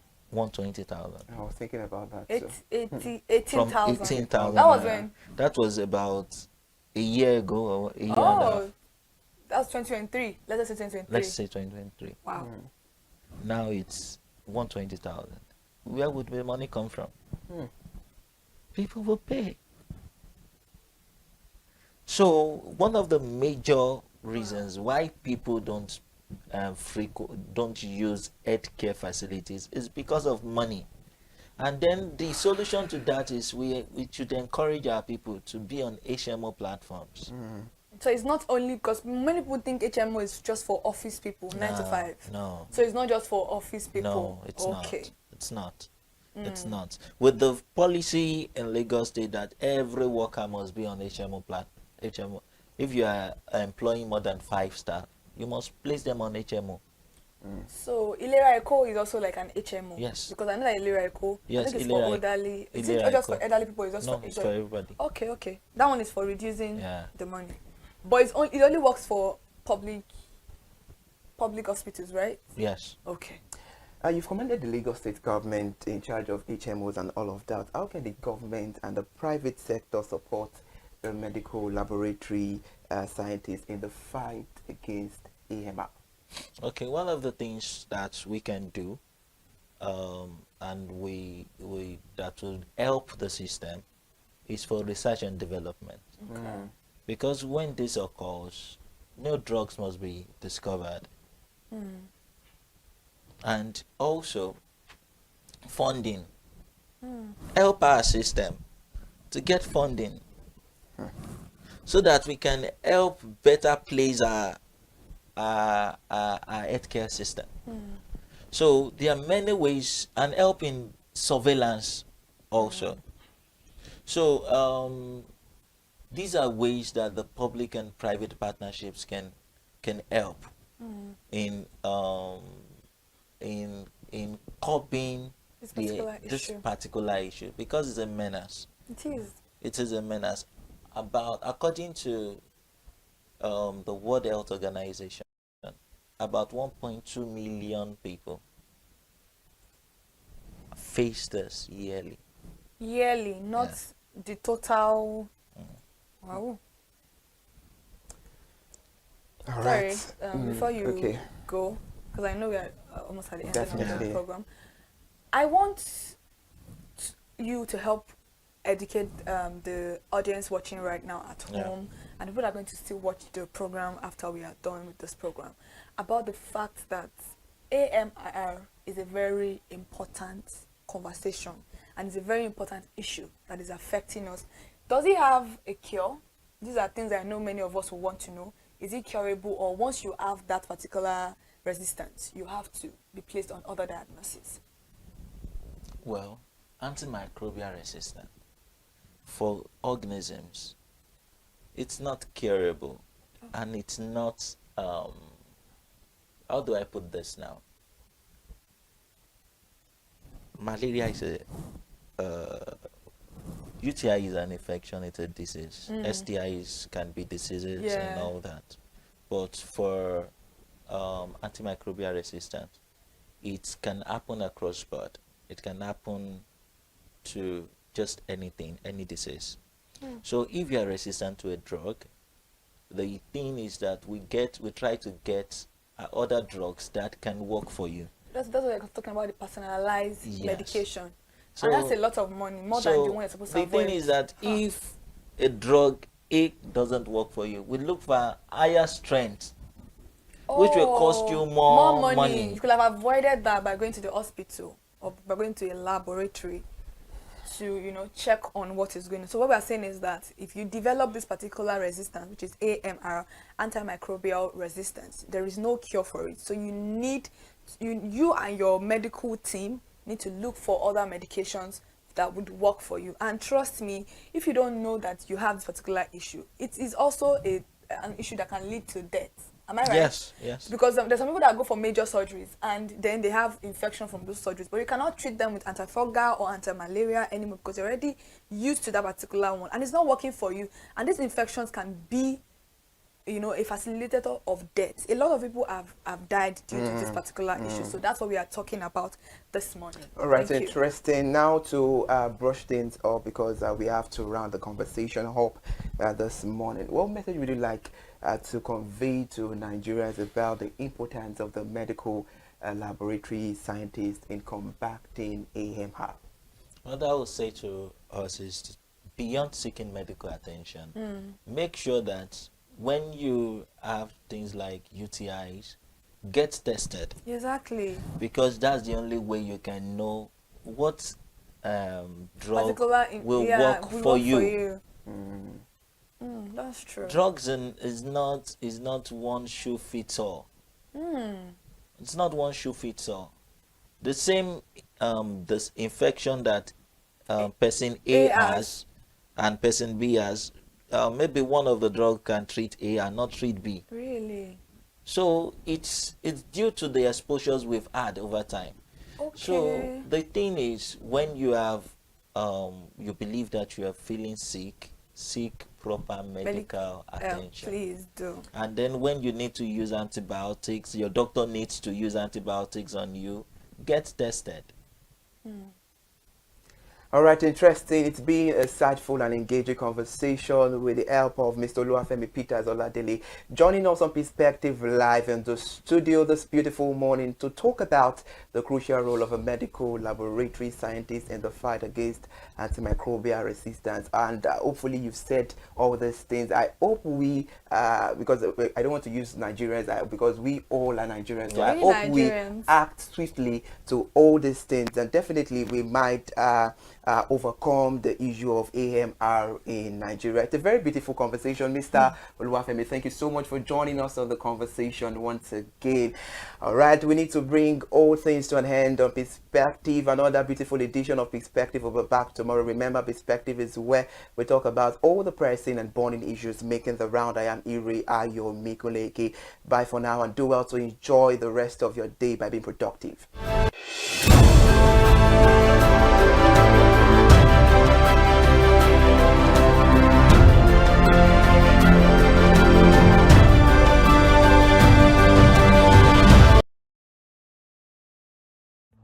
My name is Tunde Olufowora. I'm the CEO of Brand Communications. We are we call the publisher or the owner of the new initiative called ConsumerHallaTV. ConsumerHallaTV is actually Nigeria's first consumer-centered, or call it consumer-centric television platform that aims to bring voice to the over 220 million Nigerians. It was a vision that came to my heart about 10 years ago. I remember that I was traveling. I traveled out of the country, on airline. And I had this unpleasant experience. It was a trip to an African country from Nigeria, and I actually went with a local flight from Nigeria. I wouldn't want to mention the name of the airline, and then it was to South Africa. And we landed in South Africa, and let me just paraphrase it. When I was coming back, I had some money, some dollars, and that someone had given to me to hand over to another person in Nigeria. So I wanted to help out. I didn't want to carry the cash on myself. So. For whatever reason, I had a small case, and I felt that it was safer for me to put the money in my luggage. So I put it in a safe place in my luggage, got everything intact, and I checked in my luggage. My arrival in Nigeria, I was standing and was waiting about the carousel just so that I could pick up my luggage, and then I was there for 1 hour. And waiting for my luggage. I didn't know that my luggage already arrived, and it was one of the luggage that was moving around on the carousel. So after about 1 hour wait, I looked to my left and my right. Almost everybody had gone. I think there were just about 2 or 3 left. So I beckoned on the woman that was on my side, and I noticed she was really in tears. Madam, what happened? Said, her bag has just been torn and a lot of things stolen. So I said, well, I've also been waiting for my own. She said, you better go and check those luggages there. Maybe yours is one of them. And lo and behold, I went around there. Mine was one of them. By the time I got it, everything inside my luggage was gone. All the valuable things there were gone. To cut the long story short, we felt there was need for us to report the case, at least to the airline. It was in the night, about 8 o'clock or 9 o'clock. We went in to go and see the officer that was in charge. As soon as we got in there, the officer said, "Oh, so sorry, but you will have to go to our head office in somewhere in Victoria Island, to lodge a complaint. Okay, so the next day we went to the Victoria Island and we lodged a complaint, and that was it. And since that day, I'm talking a story of over 10 years ago, I didn't get a call, not even a call from that airline to talk to me about what happened to my luggage.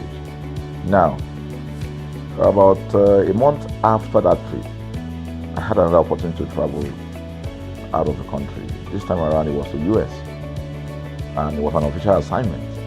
And I flew on, I will mention the airline this time around. I flew on a BA. I really didn't like BA. I usually go with Virgin Atlantic and things like that. But my protocol officer convinced me and said, okay, you will love BA. Why don't you go on BA? Anyway, so I went on BA to US. And of course, on our return from US to Nigeria, we had to do, of course, there'll be like a connecting flight, from Heathrow. So we got into London Heathrow, and then because it was through Heathrow that we went, and then so they changed since it was BA, they changed the aircraft this time around to a bigger one. I mean, clearly because there were more Nigerians, or more people that were planning to come to Nigeria, and then we boarded. Not quite 10 minutes into the flight, in the air, the aircraft started malfunctioning. The air conditioning compartment were not functioning very well. I was on what you call business economy. The whole of that business economy all the way to economy side, the ACs were not working well. It was hot. And then I was watching. And then from that moment till we got to Nigeria. From that moment till we got to, I'm just trying to paraphrase. From that moment till we got to Nigeria, I could remember very well how many times the pilot, broke into conversation and had to apologize and say, we're really very sorry about this. He was giving us almost every 30 minutes. There's always a kind of update. So sorry, this is what we're doing now, this is what we're doing. While we were on that journey, I also remember an incident. So they came, the crew apparently couldn't resolve they couldn't manage the crisis or what was going on about it. They couldn't fix it. So they came up and said, we're so sorry, but for all the inconvenience, we're declaring, free lunch, free whatever it is you want, you can get. So trust Nigerians, you need to hear how everybody was jubilating, But something struck me. The experience I had just about a month before, and this experience, somehow I started comparing them. I was trying to see how this matter will be managed. Again, to cut the story short, we landed in Nigeria on a BA. Before we landed, the pilot announced and said that for the inconvenience, they will be giving a voucher of £50 to everyone that flew on that aircraft. I thought it was a joke. I mean, it was my first time with BA, but for what I knew or know of the British man would never even play with his 1 penny, talking of £1. So I felt that must be a joke of the year. So we left. I got back to my office. I think it was just about a week after. Our officer, our guys in our mail room came up and said, "Oh, you have a parcel." So I said, "Parcel? Yeah." So they bought this parcel wrapped. I opened it, and boom, I bought the document out. It was the £50 voucher from BA. So what's the tenor of this story? An experience with one airline was terrible, no apology. An experience with another one, even though it was a bad experience, but it was very well managed. so managed that even if we have suffered anything in that aircraft, you probably, for the sake of how they manage it, will have forgiven them. So that was how this journey started.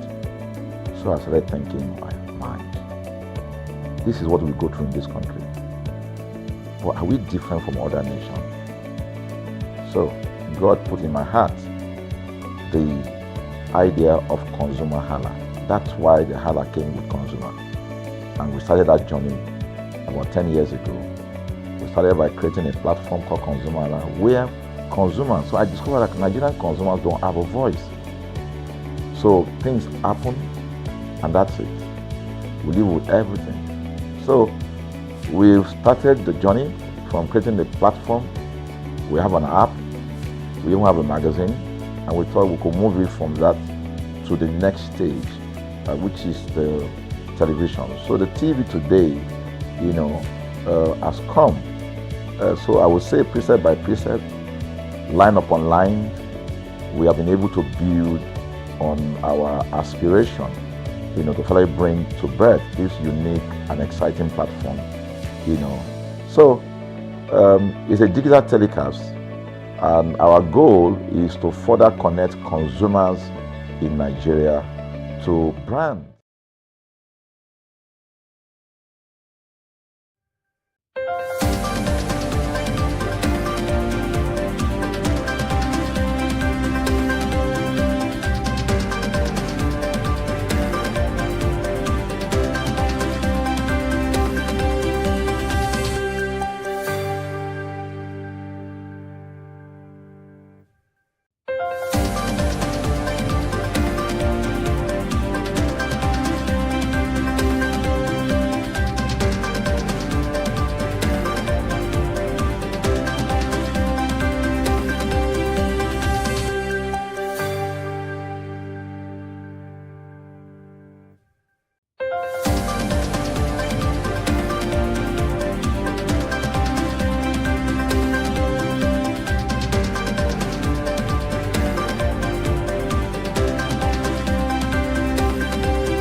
So good morning. Thank you for joining us on ConsumerHallaTV News at 10. I am Iri Ayomikunle. Okay, let's begin the news at 10 this morning with the Dangote Petroleum Refinery. As the new report says, the refinery has increased its premium motor spirit country price by 101 naira, raising the ex-depot rate from 774 naira to 875 naira per litre, heightening the concerns over fresh fuel price increases across the country. A senior official at the refinery confirmed the development to the newsman, noting that the adjustment followed recent volatility in global crude oil prices. The statement says, yes, the price has been reviewed. The new country price is now 875 naira per litre from 774 naira. The review became so necessary due to changes in global crude fundamentals, replacement costs. Meanwhile, checks made by newsmen on the petroleum price with NG confirmed that the revised price had already been reflected, indicating a shift in downstream pricing benchmark. And now the President Bola Ahmed Tinubu, tomorrow will swear in Mr. Olatunji Disu as the substantive Inspector General of Police following the unanimous endorsement of his appointment by the Nigeria Police Council. Reports say the ceremony will take place during the Federal Executive Council meeting scheduled for the same day, and the Special Advisor to the President on Information and Strategy announced this development yesterday. Meanwhile, the council meeting held at the State House in Abuja was presided over by President Bola Ahmed Tinubu and attended by the Vice President Kashim Shettima, State Governors, and the Chairman of the Police Service Commission, retired DIG Ashimu Argungun, in accordance with constitutional provisions. Also in attendance at the event tomorrow, we have the Secretaries of the Government of the Federation, Senator George Akume, the National Security Advisor, Mr. Nuri Badu, the Chief of Staff, Mr. Femi Gbajabiamila, the Minister of Police Affairs, Senator Ibrahim Gaidam, and the FCT Minister, Nyesom Wike, and Head of Service, Mrs. Esther Wilson Jack. Away from Abuja, the federal government has approved 4 billion naira each for 12 selected engineering and technology universities to rehabilitate workshops and procure modern equipment. This update was disclosed by the Minister of Education, Dr. Tuji Alausa, yesterday during the inauguration of the Implementation Committee on Tertiary Education Trust Fund, Special High Impact Intervention Project in Abuja. The intervention targets the rehabilitation of engineering and technology faculties in federal universities of technology and conventional universities nationwide. Dr. Alausa explained that the funds would either upgrade existing facilities or support the construction of new engineering workshops when necessary. The Nigerian Education Loan Fund has approved an extension of a student loan application portal following the surge in applications from students across the country. This was disclosed in a statement by Mrs. Oseyemi Oluwatuyi, Director of Strategic Communications at NEL Fund. The extension comes after the fund had earlier reminded the public that the portal was set to close on the 27th of February. According to NEL Fund, the extension by some additional days is to ensure all eligible students are given an adequate opportunity to complete their applications pending further management decisions and communications. Away from that, the Chief Judge of the Federal High Court of Nigeria, Justice John Tosho, has responded to his invitation by the Code of Conduct Bureau over his assessed declaration from expressing his commitment to transparency regarding the development. His response is contained in a press release sent to newsmen by Dr. Catherine Obi Christopher, who is the Director of Information, Federal High Court of Nigeria, yesterday, titled The Chief Judge Representation and Proposed Date for Appearance Before the Code of Conduct Bureau.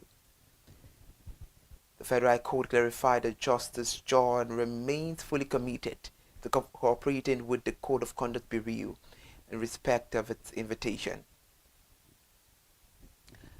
And right now, the Joint Admissions and Matriculation Board has announced that a total of about 2 million candidates have registered for this year Unified Tertiary Matriculation Examination.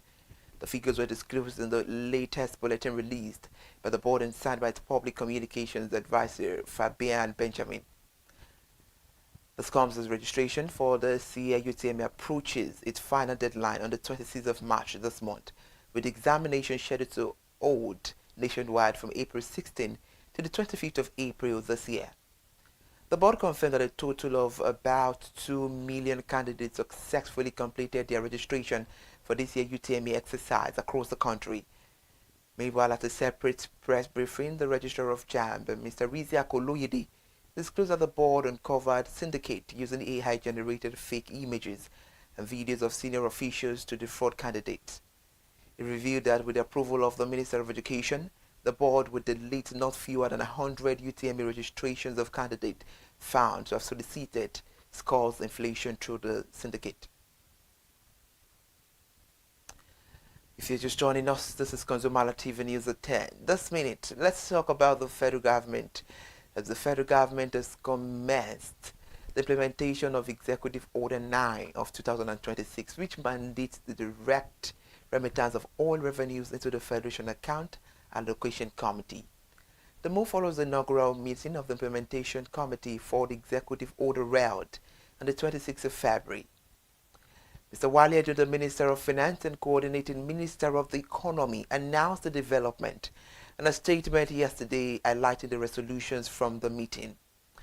The Minister emphasized that the committee reaffirmed the President's directive that revenues occurring to the Federation from petroleum operations must be managed in a manner that upholds constitutional principles, safeguards Federation revenues, and support fiscal stability across the 3 tiers of government. Meanwhile, the Office of the Accountant General of the Federation has announced that it has received the approval to pay 1 month wage award out of the 3-month outstanding. The dispute over the wage award has lingered for more than 2 years following the federal government approval of a 70,000 naira minimum wage after the removal of fuel subsidy. Labour leaders noted that although the partial payments were made following the sustained pressure of the 3-month pay, which have remained unpaid since July 2024, and have also increased the hardship among federal workers. They accuse the government of withholding funds earmarked for workers, claiming that the relevant agencies were ready to process payment at the Ministry of the Finance.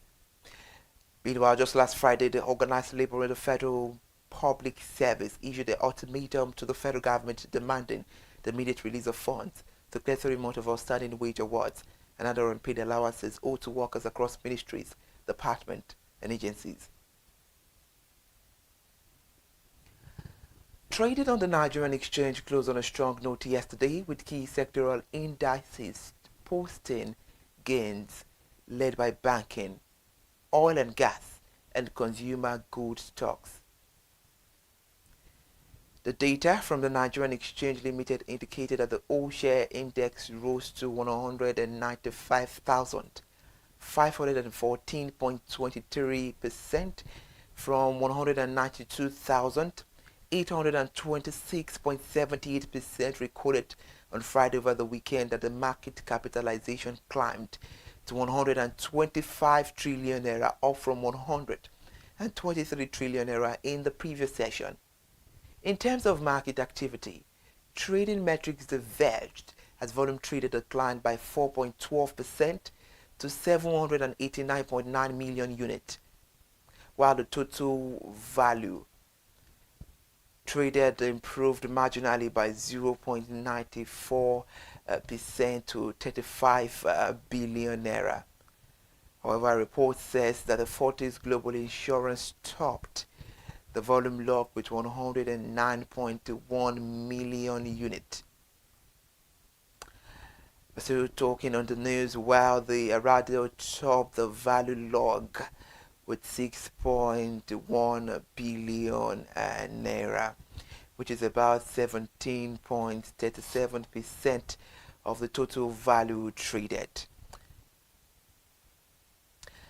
And now let's move away from that report. If you're just joining us, this is ConsumerHallaTV News at 10. Before we end the news this morning, the Nigeria Governor Forum has endorsed the direct remittance of oil and gas revenues into the Federation account, describing the measures as critical to enhancing the fiscal transparency, predictability, and constitutional alignment across all tiers of government. In a statement issued yesterday by its Director of Media and Strategic Communications, Mr. Yunus Atanko Abdullahi, the forum stated that its position was anchored on how the reforms improve transparency, predictability, and constitutional alignment of Federation account inflows at the federal, state, and local government levels. President Bola Ahmed Tinubu signed Executive Order 9 on February 13 this year, directing the realignment of oil and gas revenue flows with constitutional provisions and clarifying the regulatory responsibilities in the petroleum sector.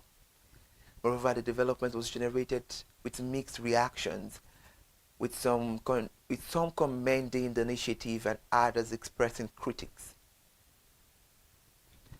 Thank you for joining us on the news this morning. Please follow us on all our social media platforms and subscribe to YouTube channel ConsumerHallaTV. Iri Ayomi Kunle Eke. Thank you for joining us on the news.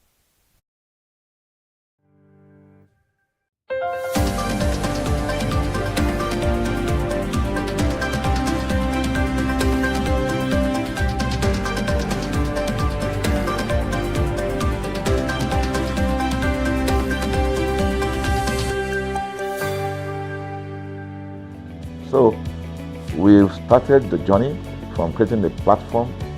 We have an app, we even have a magazine, and we thought we could move it from that to the next stage, which is the television. So the TV today, has come. So I would say precept by precept, line upon line, we have been able to build on our aspiration, to finally bring to birth this unique and exciting platform, So it's a digital telecast, and our goal is to further connect consumers in Nigeria to brands with insightful news, development within the fast-paced world of consumers. The world of consumers is growing at a very fast pace, So we want to inform Nigerians. We want to get them educated about their rights.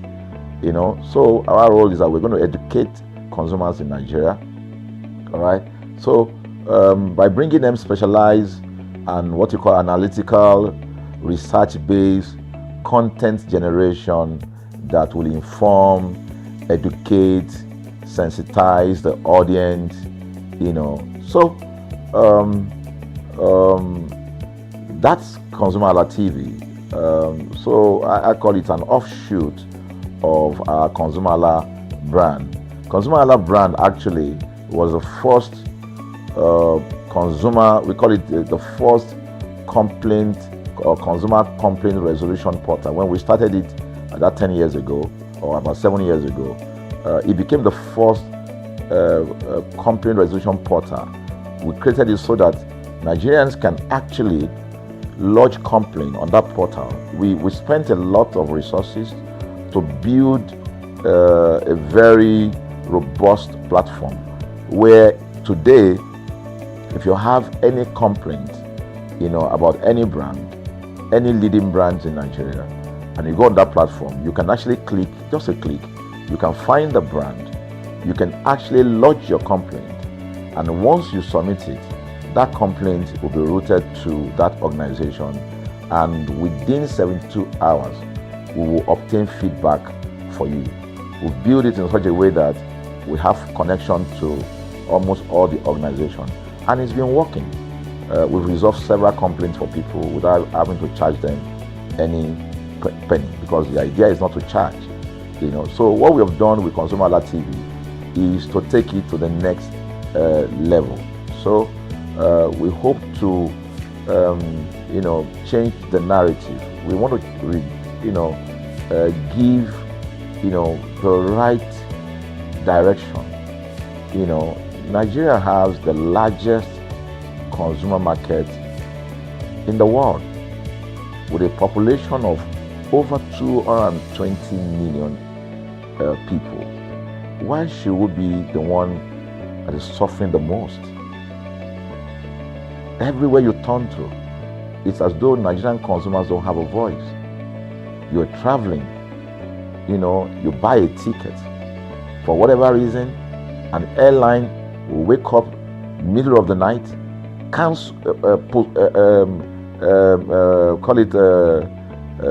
delay the flight for whatever reason, and then you'll be waiting at the airport for hours. You'll be there for 2 hours, 3 hours, no any explanation.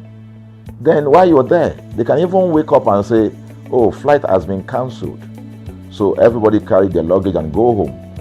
Nothing happened. Of course, things are changing. We must commend government because government is beginning to wake up, but there's still a lot to be done. And we believe that we can help to make, you know, those, bring about those right changes. So we offer deliberately, part of what we do is that we also offer advocacy. All right, we're not just an advocacy organization, but we offer advocacy. We have a legal team. We have lawyers that are registered on our platform. All right, that can also take up cases. Okay, so and we've taken up many cases like that, you know, and won those cases. So ConsumerHalla is a platform to help consumers to. We're not fighting brands, but rather we say we're bringing about an amicable, you know, resolution of conflict, such that it will be beneficial to the consumers and also be beneficial to the brand. You know, I remember the word of Jeff Bezos. Bezos is the founder of Amazon. He said that the most important single thing, all right, for an organization is to focus obsessively, use the word obsessively, on the customer. We often say that customers is a king. They should sit at the top of the ladder. In our environment, customers are the ladder. A brand wakes up today, decide what product to produce. They wake up today, decide how much the consumer should pay. They wake up to decide everything for consumers. So consumers are just at the receiving end. And yet, They are milking the consumers. There's no price regulation in this country. None.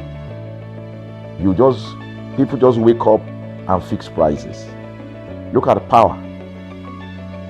Government wakes up, we change policy, we wake up and we get people to pay more. We think it's time for consumers to begin to speak out. In speaking out, in engaging, we can get the brand to begin to do what is right.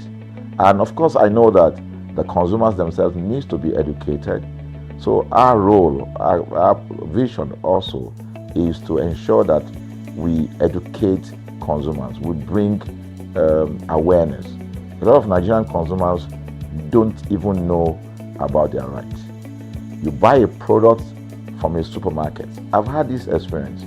You buy a product from a supermarket, all right? For whatever reason, you take that product back to your house, and maybe something went wrong somewhere.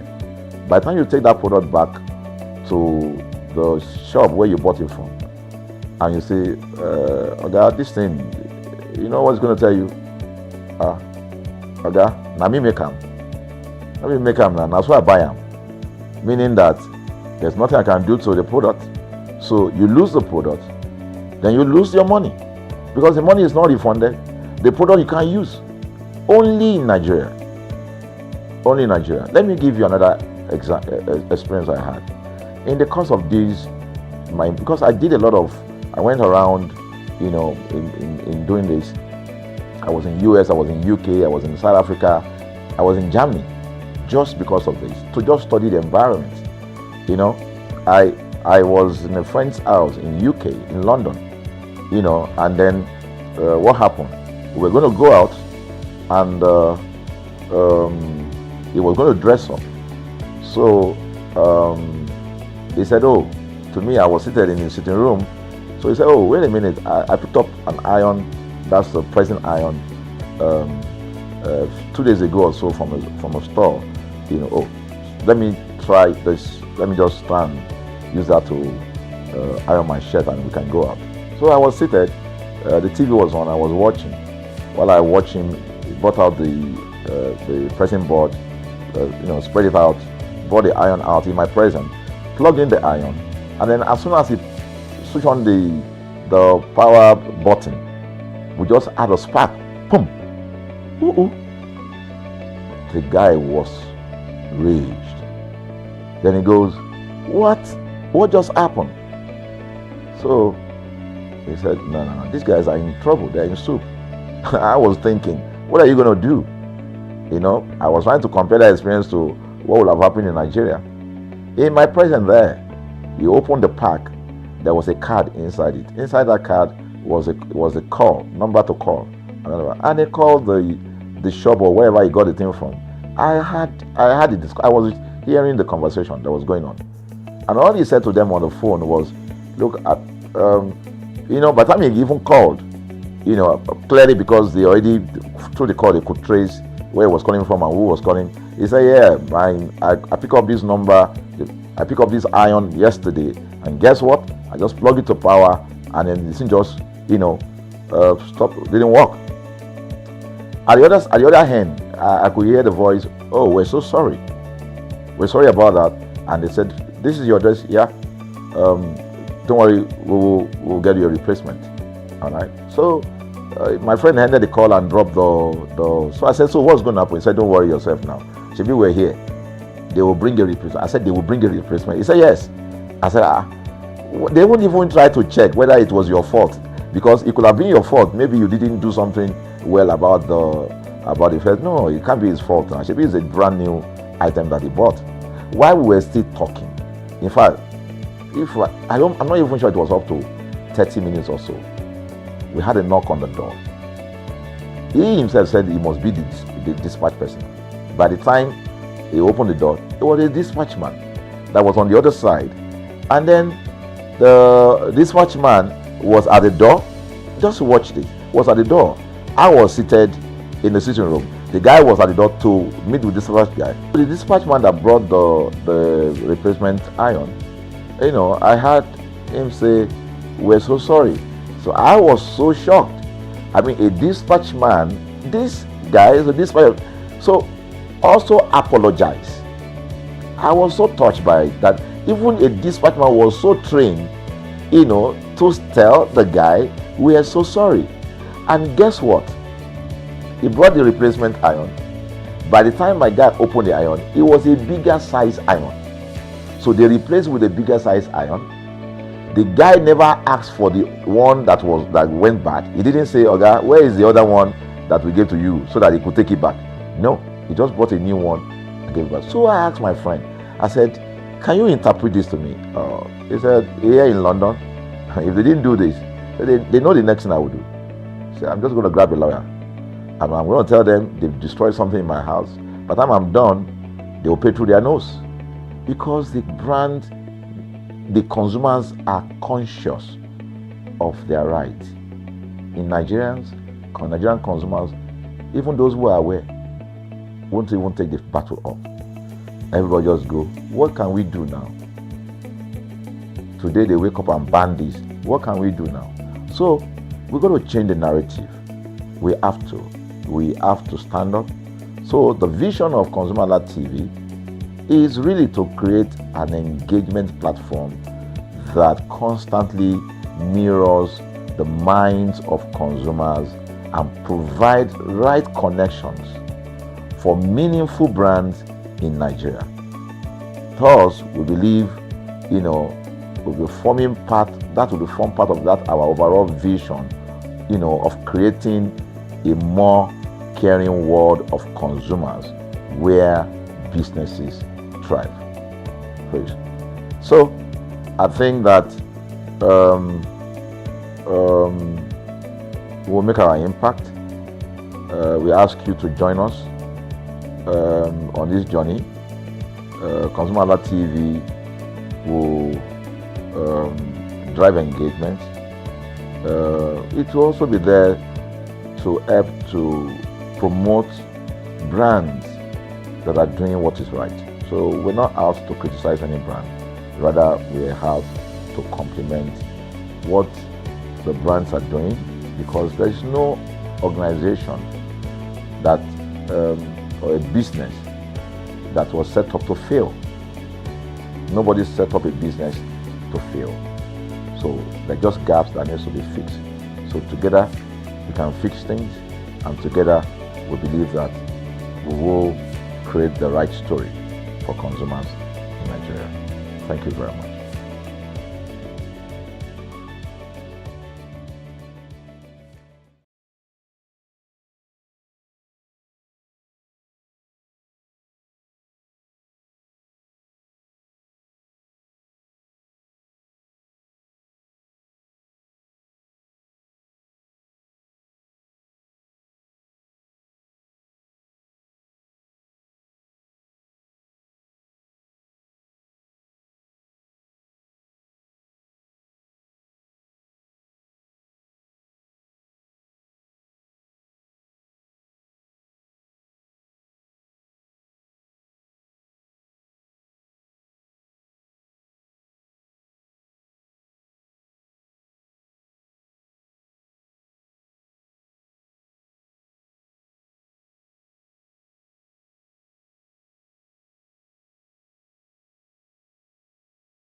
Hello, consumers. Baby soap is an essential part of our daily hygiene routine. We all know how important baby soap is in the body, and because of so many preference of baby soap that we have in the market, consumers have choices. And when I mean choices, they have the reason why they go for a particular brand. Some mainly because of the price, some look at what it has to offer.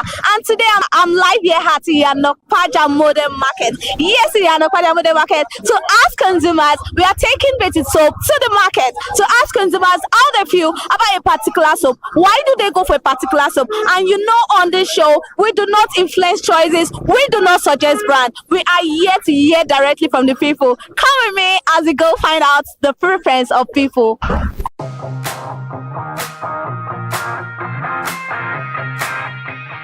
Good morning, sir. You're welcome. How are you? I'm fine. What is your name? My name is Bravo Obadia Bobai. So, which bathing soap do you use? I'm using medicated soap. Medicated soap. Which of the medicated soap? You know, we have different type of medicated soap. The normal medicated soap that you know. Yes. For how long have you been using it? It's over 20 years. 20 years? Yes. Ever since? Yes. Okay, before you started using medicated soap, which other soap have you tried, or which soap do you know of apart from this medicated soap? I know Eva. I know Premier Cool. I know different types of soap. Yes. Have you tried any of those ones before? Yeah, I've tried Premier Cool. I use Eva too, but medicated soap is my best soap because it's keeping my color natural. So you are the one that love your skin should be natural. Life, as black as I am, Africa. Okay. Yes. Okay, so is there anything you like this medicated soap to improve on? Are you cool with them? Is there anything you like them to improve on it? Yeah, let them do the product more and more, how the masses will get it to be useful. People like me, so that let the color, us this African, Nigerian, rest our color, you know, we black, we like anything that will make your skin pop. Yeah. So have you tried any bathing soap that's giving you reaction on your skin? Have you tried this bathing soap and you feel like, I don't like it because it makes my body somehow and all of that? Have you tried any soap like that? Sure, no. I never have anything like that. Sure. Maybe I tried. It's just one I have tried, you know, washing soap. So it scratched my body. It's that the one that I used to wash my clothes. So, you know, that one is washing soap. Yes. But, you know, Why did you use washing soap to bathe? that very time, you know, I just stranded, no money in my hand to buy. That is the one you have at home. Yeah. Okay, so how expensive is this your medicated soap? You say? How expensive is this your medicated soap? It's 2,500 right now, 3,000. Wow. Yeah. So is there anything you like them to improve on? Yeah. To make the products more and more. Yes. So I want you to rate this your soap over 10. What number are you giving it over 10? Number one, they are the best. That means you're giving them 10. 100. 100. Yes. So how did you get to buy? You said you've been using this soap for 20 years. How did you come across it, like to know that, I want to? I come across that soap when it was like 200 naira. But today it's almost 3,000. 3,000. Yes. Does it still work the way it was, when it was 200? Of course. It's working normal. Okay, thank you very much, sir. You're welcome.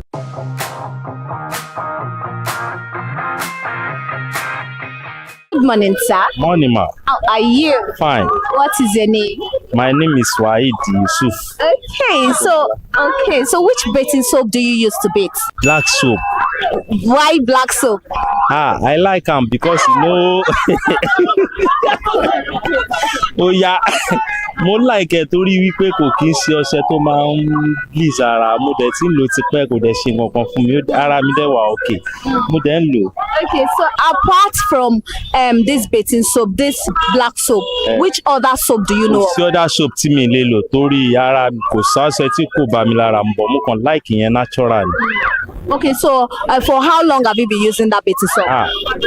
It don't reach like 10 years, right? 10 years? Yes. To use soap, to use black soap, 10 years now. 10 years? Yes. Okay, so why do you like bathing soap? You said because it doesn't bleach your skin, ba? Yes, because it no bleach my skin. It's fine. No smelling.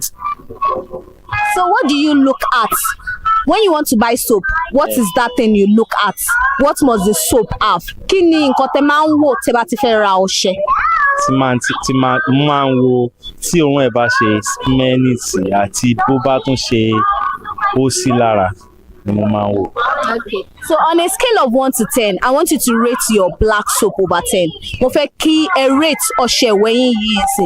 Kẹ́ rate ẹ ní over 10. Kí n rate over 10. Kẹ́ rate ẹ. Kẹ́ fún ní number over 10.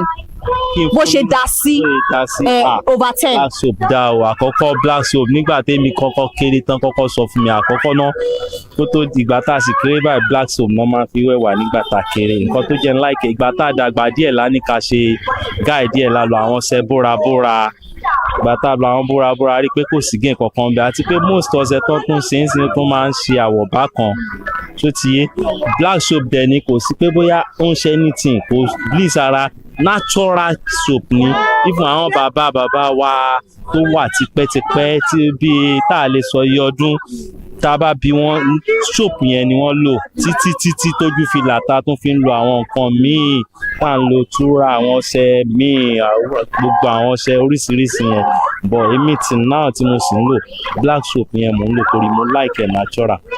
How much is this black soap? Èló ni? Irú àwọn tó bá jẹ́ round báyìí sìn 700 nǹkan 300 400 là ń rà tẹ́lẹ̀ bọ́ǹsì ó ti wọ́n 2000 wọ́n ìlà ń ra bíìdì kan báyìí torí báyìí àfẹ́ là ń rà ní 1800 900 báyìí. So is there anything you would like them to improve on? Ṣó ní nǹkan tí ẹ fẹ́ kí wọ́n ṣe kó improve lórí ọṣẹ yẹn? Fún ìdàgbàsókè tó bá tún lè ṣe ọṣẹ yẹn tó dàbí kán tó modernize ẹ̀ ju bó tó ṣe wà látijọ́ yẹn lọ tó bá tún lè ṣe bẹ́ẹ̀ tọ́lọ̀ ń bá fún wọn lágbára tó bá lè ṣe bẹ́ẹ̀ kò sí problem. Ẹ ṣé sir, thank you sir. So according to Mr. Waheed, the main reason why he preferred black soap is because it's a very natural soap that does not bleach the skin. For him, it has been the soap that people have been using late since early, and that is what still exists now. Compared to the soap that they do now that bleach the skin, that doesn't rhyme with the skin. But there is one thing he would like this particular soap to improve on, is for them to change the narrative, like the modernization. They should modernize it, because ever since they've actually know this particular soap the way it is. Maybe they should change it a little bit to be a modernized soap. And according to him, this soap before it wasn't expensive, but now the soap is now expensive. That is all for now.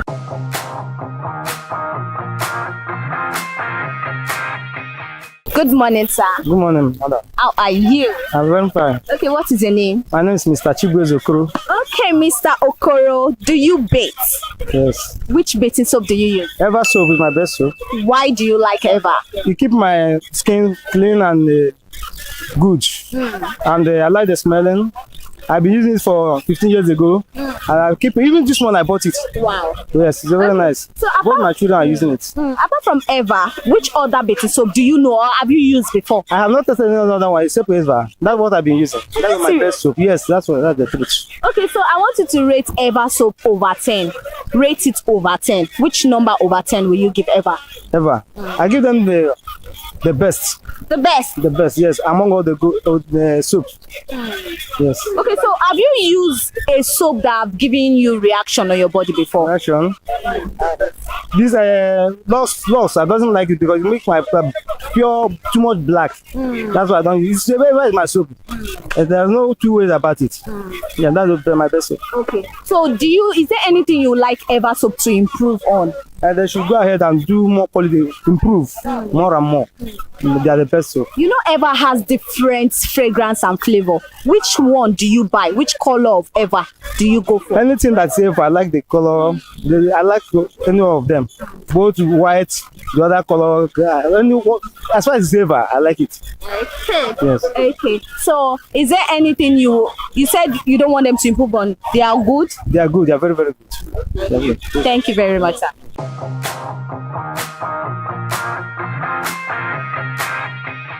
Good morning, ma.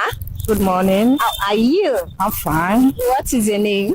My name is Chinasa. Okay, so which bathing soap do you use to bathe? Dove.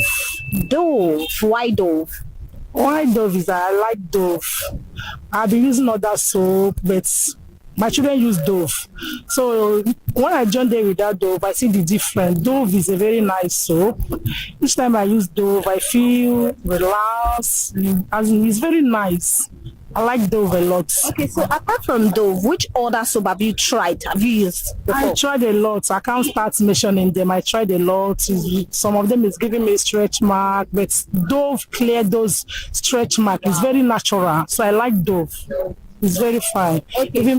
Even my children, I use it. Their skin is very, even those places, there's places that have spots like more all those black, but without Dove, their body is very smooth. I like Dove a lot. Okay, now I want you to rate Dove soap over 10. How well will you rate it? 100 over 100. Are you serious? Serious, I like Dove. I really love Dove. It's very nice. How expensive is it? It's not that expensive. It's affordable. It's affordable, yes. It's affordable. It's very nice. Okay, so you love Dove mainly because it doesn't give you react, it give you this natural turn on the skin. That is why you like Dove. Yes. Okay, so is there anything you like Dove to improve on, or you think they are cool? It's very cool. I like it. It's cool. The one I'm using is very cool. I didn't say anything that they are going to add or remove. It's okay. So have you had any bad experience with any soap before that you can remember? A lot. Even my children, especially my children, because my children are fair, children are dark. I use all that soap like children soap. There's one of my friends that introduced Dove to me. So when I use it, I see the difference. So me myself, I fall into it and start using that Dove. So I encourage those out there to start using Dove. Dove is very nice. See my skin, I'm under the sun selling. Look at me. So it's fine. The skin is the secret of this beauty. Yes. And if someone that sit under the sun from morning to night using Dove, it's okay. It's okay. It's very nice. So what else do you look out for whenever you want to buy soap now? The smell. When I bought it for the first time, I like the smell. And when I start using it, because I can't say for my children, I don't know how they feel. The only thing I say that the thing smooth their skin. When they have black knuckle, it smooth it. So when I start using it, each time I use it, I feel like it to be better more and more. So this Dove soap I'm using is very nice. It's nice. Thank you very much, ma.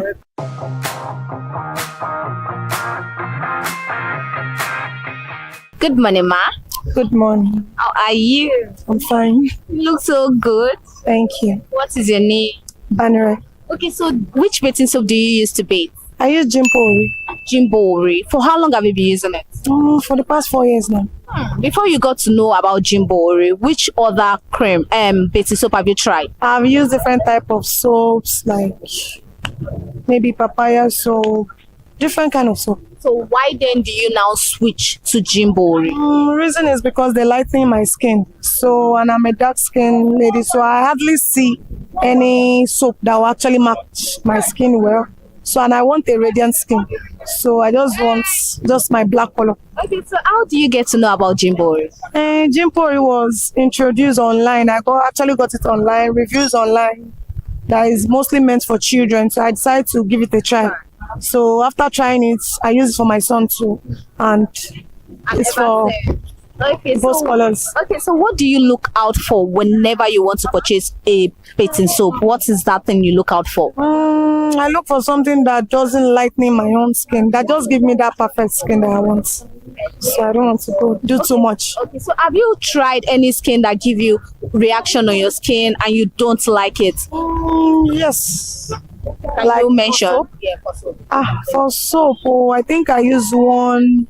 There's one papaya product like that I use. Someone introduced it to me, so I did not like it. I actually have different type of blemishes on my skin, so I don't want it. Okay. So I want you to rate Jimbo over 10. Over 10, how well will you rate it? It's a 10 for me, because I don't have, ever since I've been using it, I don't have all these rashes and all. So it just glow my skin and give me that glowing skin. How expensive is it? Not so expensive, very affordable, just 3,500. So are you the type that go for soap that are medicated or beauty? I need both, because it has to be medicated actually and still give me that radiant skin that I want. Hey, I love that. Okay, so is there anything you like Jimbo to improve on? I don't think so, because they are just perfect for me. What about all that bathing soap that you've tried? Is there anything word of advice? Word of advice is they should just try and not spoil other people's skin, because Jimpo now is meant for all skin tone. You can use it for someone that is fair and someone that is dark. So it just gives you the perfect color that you want. Okay, thank you very much, ma. You're welcome. And I must say your skin is glowing. Thank you.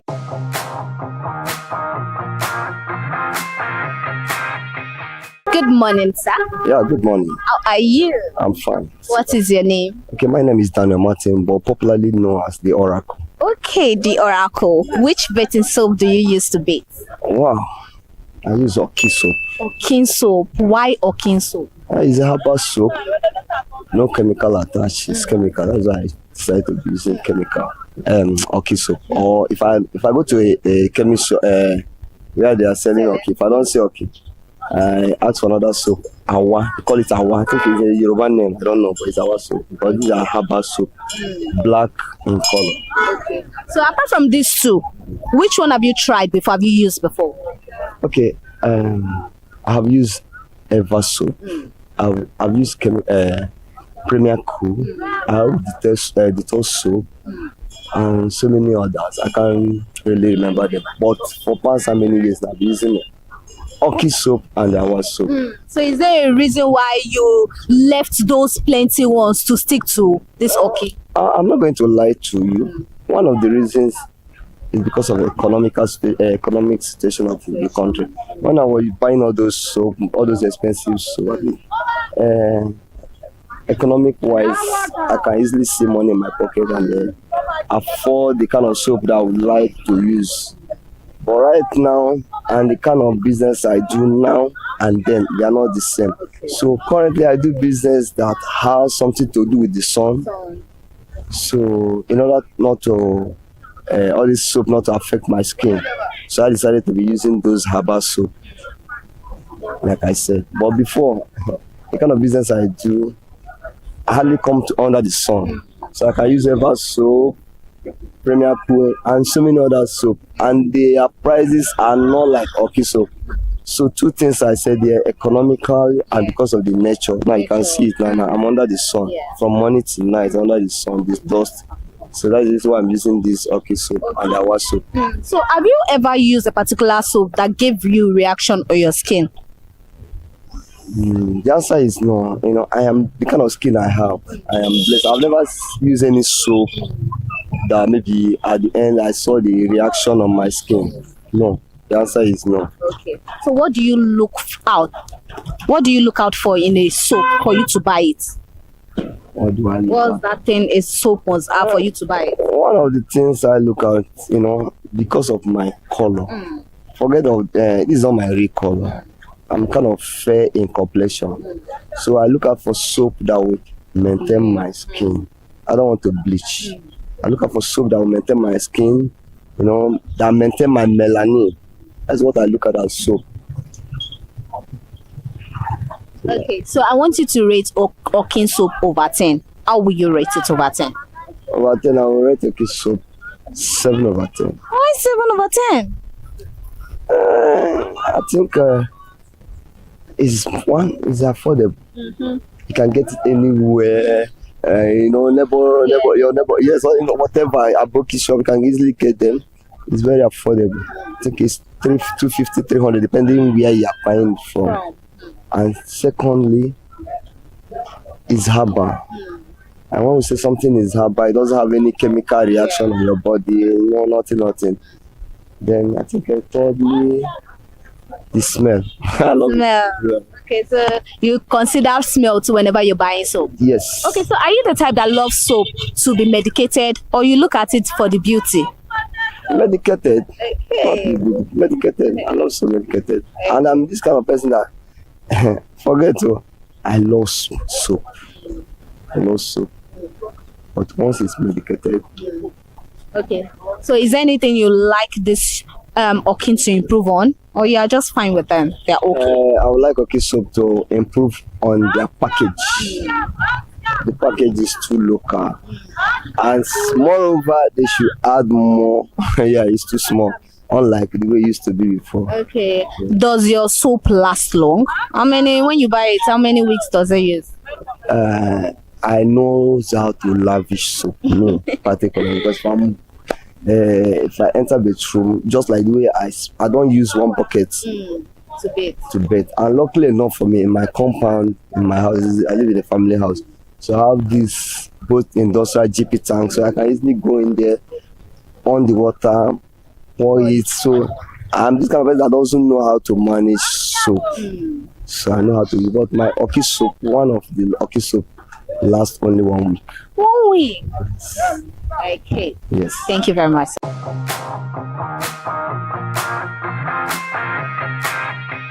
Good morning, ma. Ẹ káàárọ̀. Kí lorúkọ yín ma? Èmi ni ìyáàfin Ṣàdíà Táíwò Ọbánlá. Okay, kí lẹ̀ ń tà lọ́jà? À ń tọ̀ṣẹ́ ni. Okay, ó ti tó ọdún mélòó tẹ́ ti tọ̀ṣẹ́? A ti wà lẹ́nu ẹ̀ tó jọ́ mẹ́ta o. So lórí ọṣẹ yìí ń sìn, irú ọṣẹ wo gangan lẹ́yìn máa fi ń wẹ̀? Eva lèmi fi ń wẹ̀. Kí ló dé tó fi like Eva? Eva dà, ó ní òórùn oríṣiríṣi. Different types, different natural care, every. Oh yeah, tell me you have many colors, like 15 colors. Wow. Yes, and it's good. And it's good. Yes. Well, apart from Eva, which other soap have you tried? Èwo lẹ ti lò rí? Tí mo tún lò rí.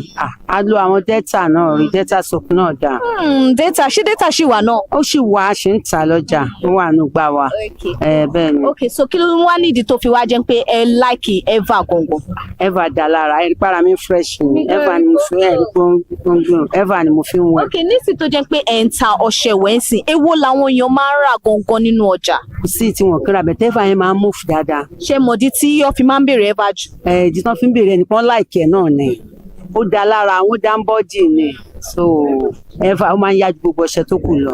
Àwọn tó kù náà ń yá o, but I prefer that Eva soap. It's very fine, yes. So nínú Eva yẹn mọ̀ pé Eva ń ṣe ẹ̀sán pé ó ní oríṣiríṣi. So colour wo ló máa ń yá jù lẹ̀ mọ̀ pé àwọn èèyàn máa ń rà jù? Colour tó máa ń yá jù wà ń bẹ̀, white yẹn máa ń yá jù. White, orange náà wà. Ó ní oríṣiríṣi colour. Ó ní blue, ó ní purple. Colour ẹ̀ pọ̀, so ó máa ń yá dáadáa. So gold yẹn máa ń yá gan. Gold yẹn náà máa ń yá gan. Okay, so Eva yìí ń sìn tó jẹ́ pé èyí tí ẹ̀yin máa ń lò dáadáa ń sìn, ẹni ẹ máa ń lo Eva, ẹ máa ń lo Delta.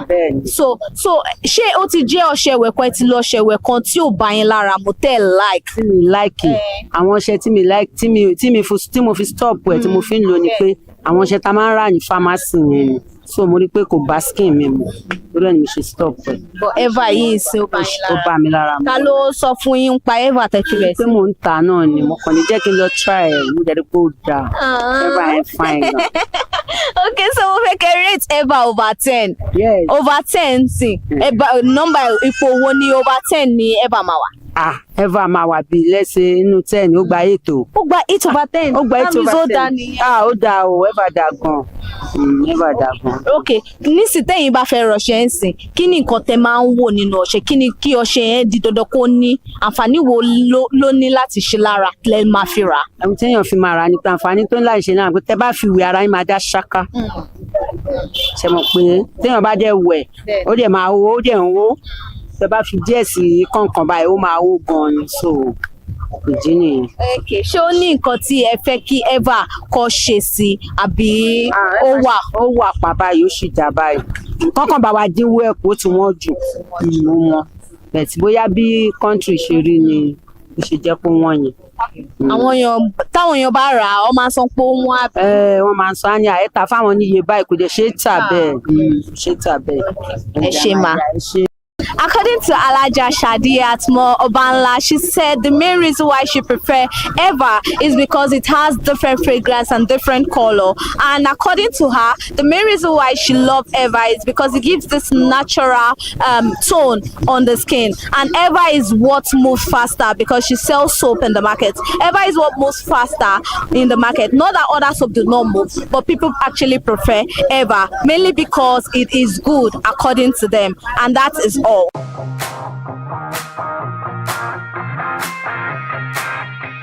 Fragrance to skincare, it is so essential that soap remains one of the essential in our daily routine. And on today's edition of Bathing Soap, it is so sure that in the market, consumers actually know what they want for. They consider their skin whenever they have to bathe, and this is one important criteria we have to look forward to. And today's edition of Bathing Soap, Eva has done the magic, mainly because of the size, mainly because of different fragrance that it has, and they have to select. That is what consumers voted for in this edition. Do not forget to like, subscribe, comment under the comment section which bathing soap does it all for you all. I am Elizabeth Abefe. Till I grace your skin again. Bye for now.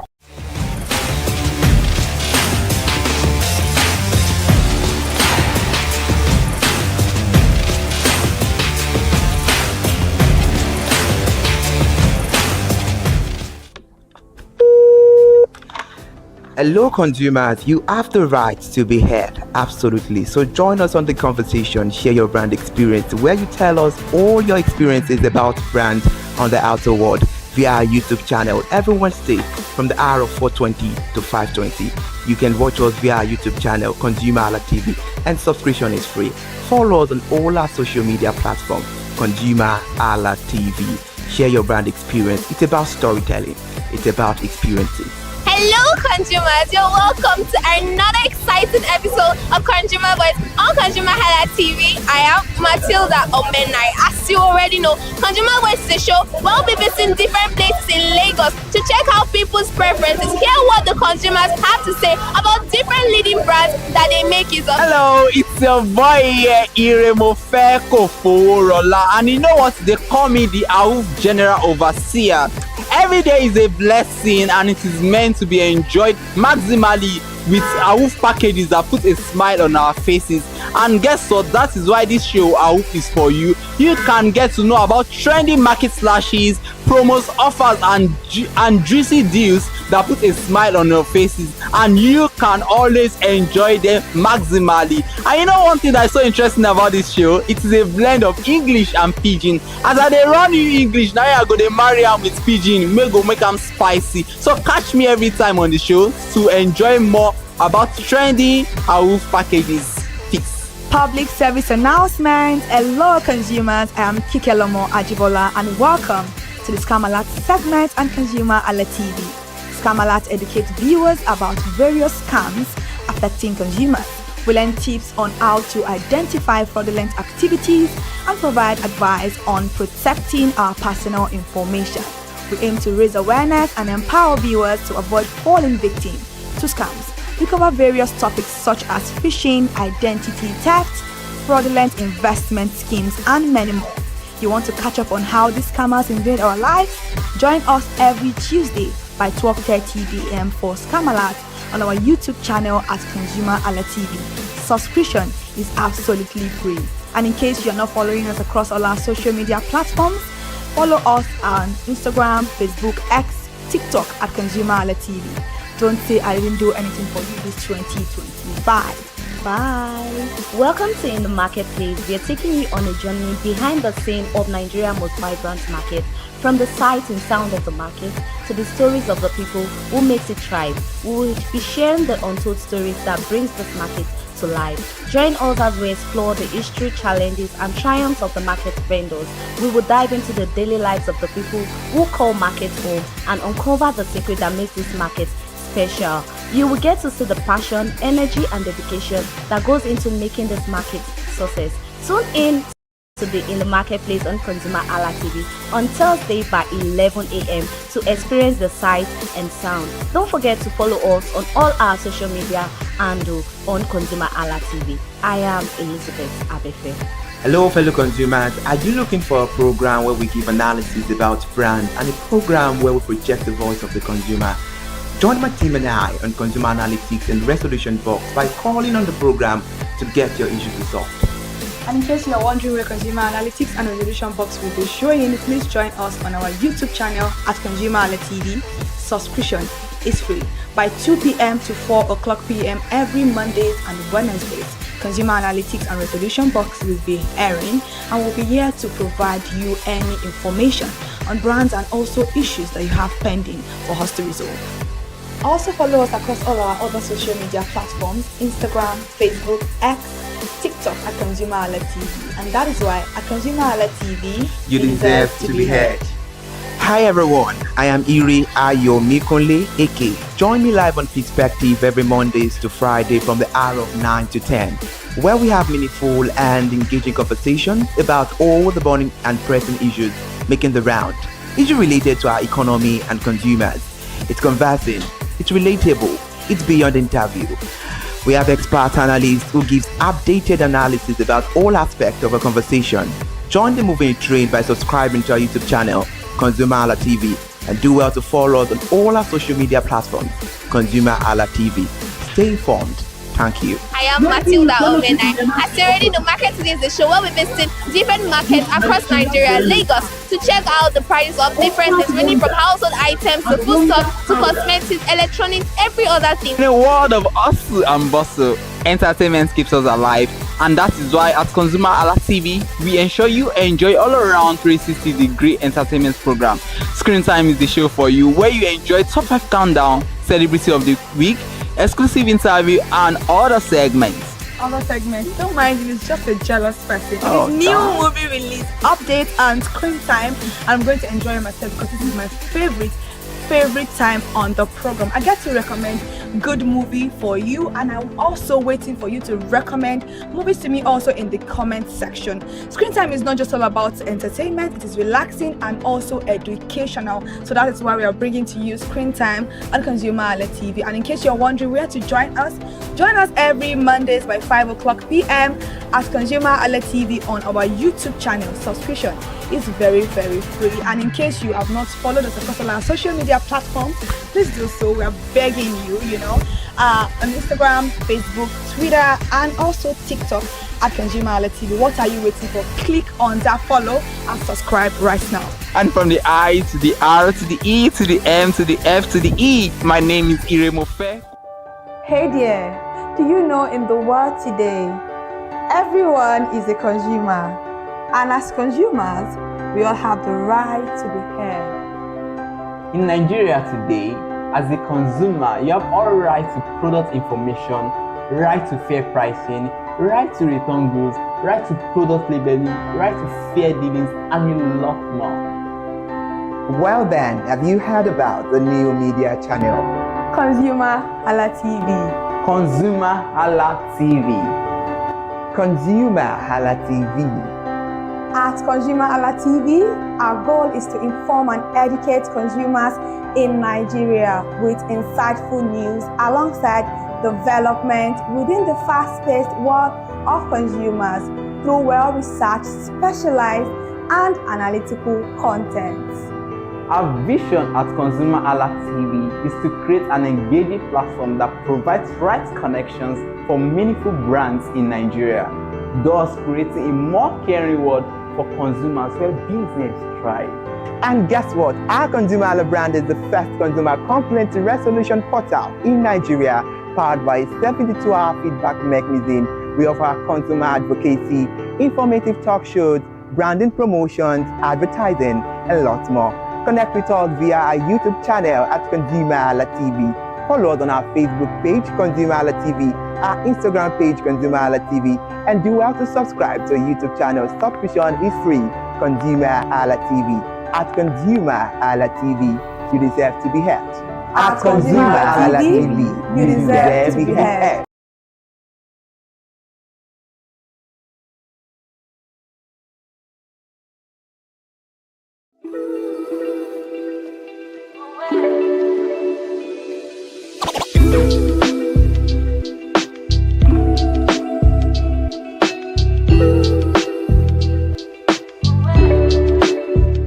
It's a beautiful and bright morning. Good morning, Nigeria. Thank you so much for joining us on another beautiful edition of Consumer Watchdog. Consumer Watchdog is where we dissect and inform consumer rights protection and safety. Today we'll be looking at something vital and important.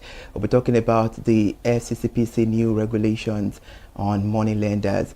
And the FCCPC has begun enforcing the digital, electronic, online, and non-traditional consumer lending regulations for 2025, delisting the digital money lending operators that failed to regularize their status by the 5th of January 2026 deadline. The Chief Executive Officer, Tunji Bello, confirmed the withdrawal of conditional approval for non-complaint lenders to enhance the market integrity. An emphasis was placed that the compliance deadline was the 5th of January 2026, making the end of the transition. Experts say the measure's aim is to uphold regulatory standard, curb harassment, and prevent data breaches in the digital lending sector. And now the FCCPC is conducting a phased, rigorous enforcement process with further sanctions possible for continued non-compliance. And meanwhile as well, the Commission has urged consumers to only engage with approved digital lenders and report any illegal or harassing activities. And joining me on the conversation for better understanding on this critical situation, we have Barrister Emmanuel Inyada. But let's go on a short break. We'll be right back.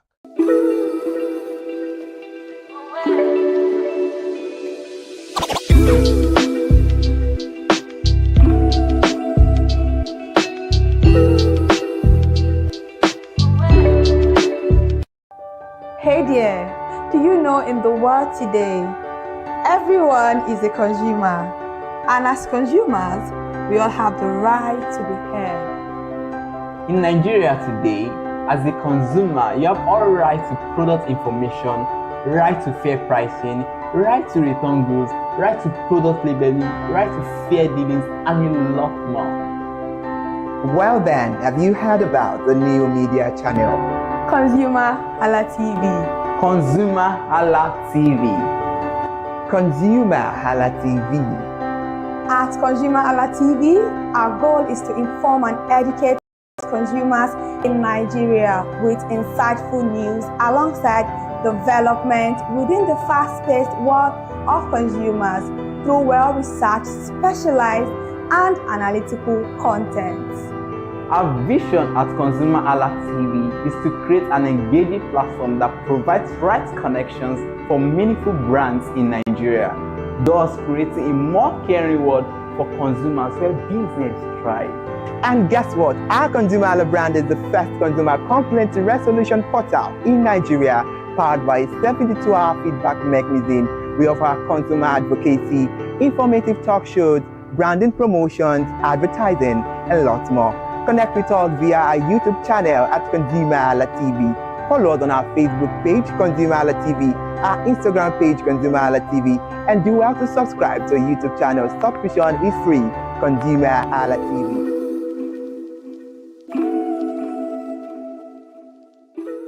Fell victim of this harassment, and it was a whole lot. I knew the battle. I have to call it battle. I knew the battle. I went in before we made sure everything was sorted out. So this new update, these new regulations from the FCCPC, in brief, what does this mean, and how will the FCCPC enforcement measures affect consumers who have taken loans from non-complaint digital lenders? Okay, thank you so much, Iri Ayomiko. That's the name, yes. Ayomikole. Ayomikole. So, yeah, it's a good regulation because I think one way or the other,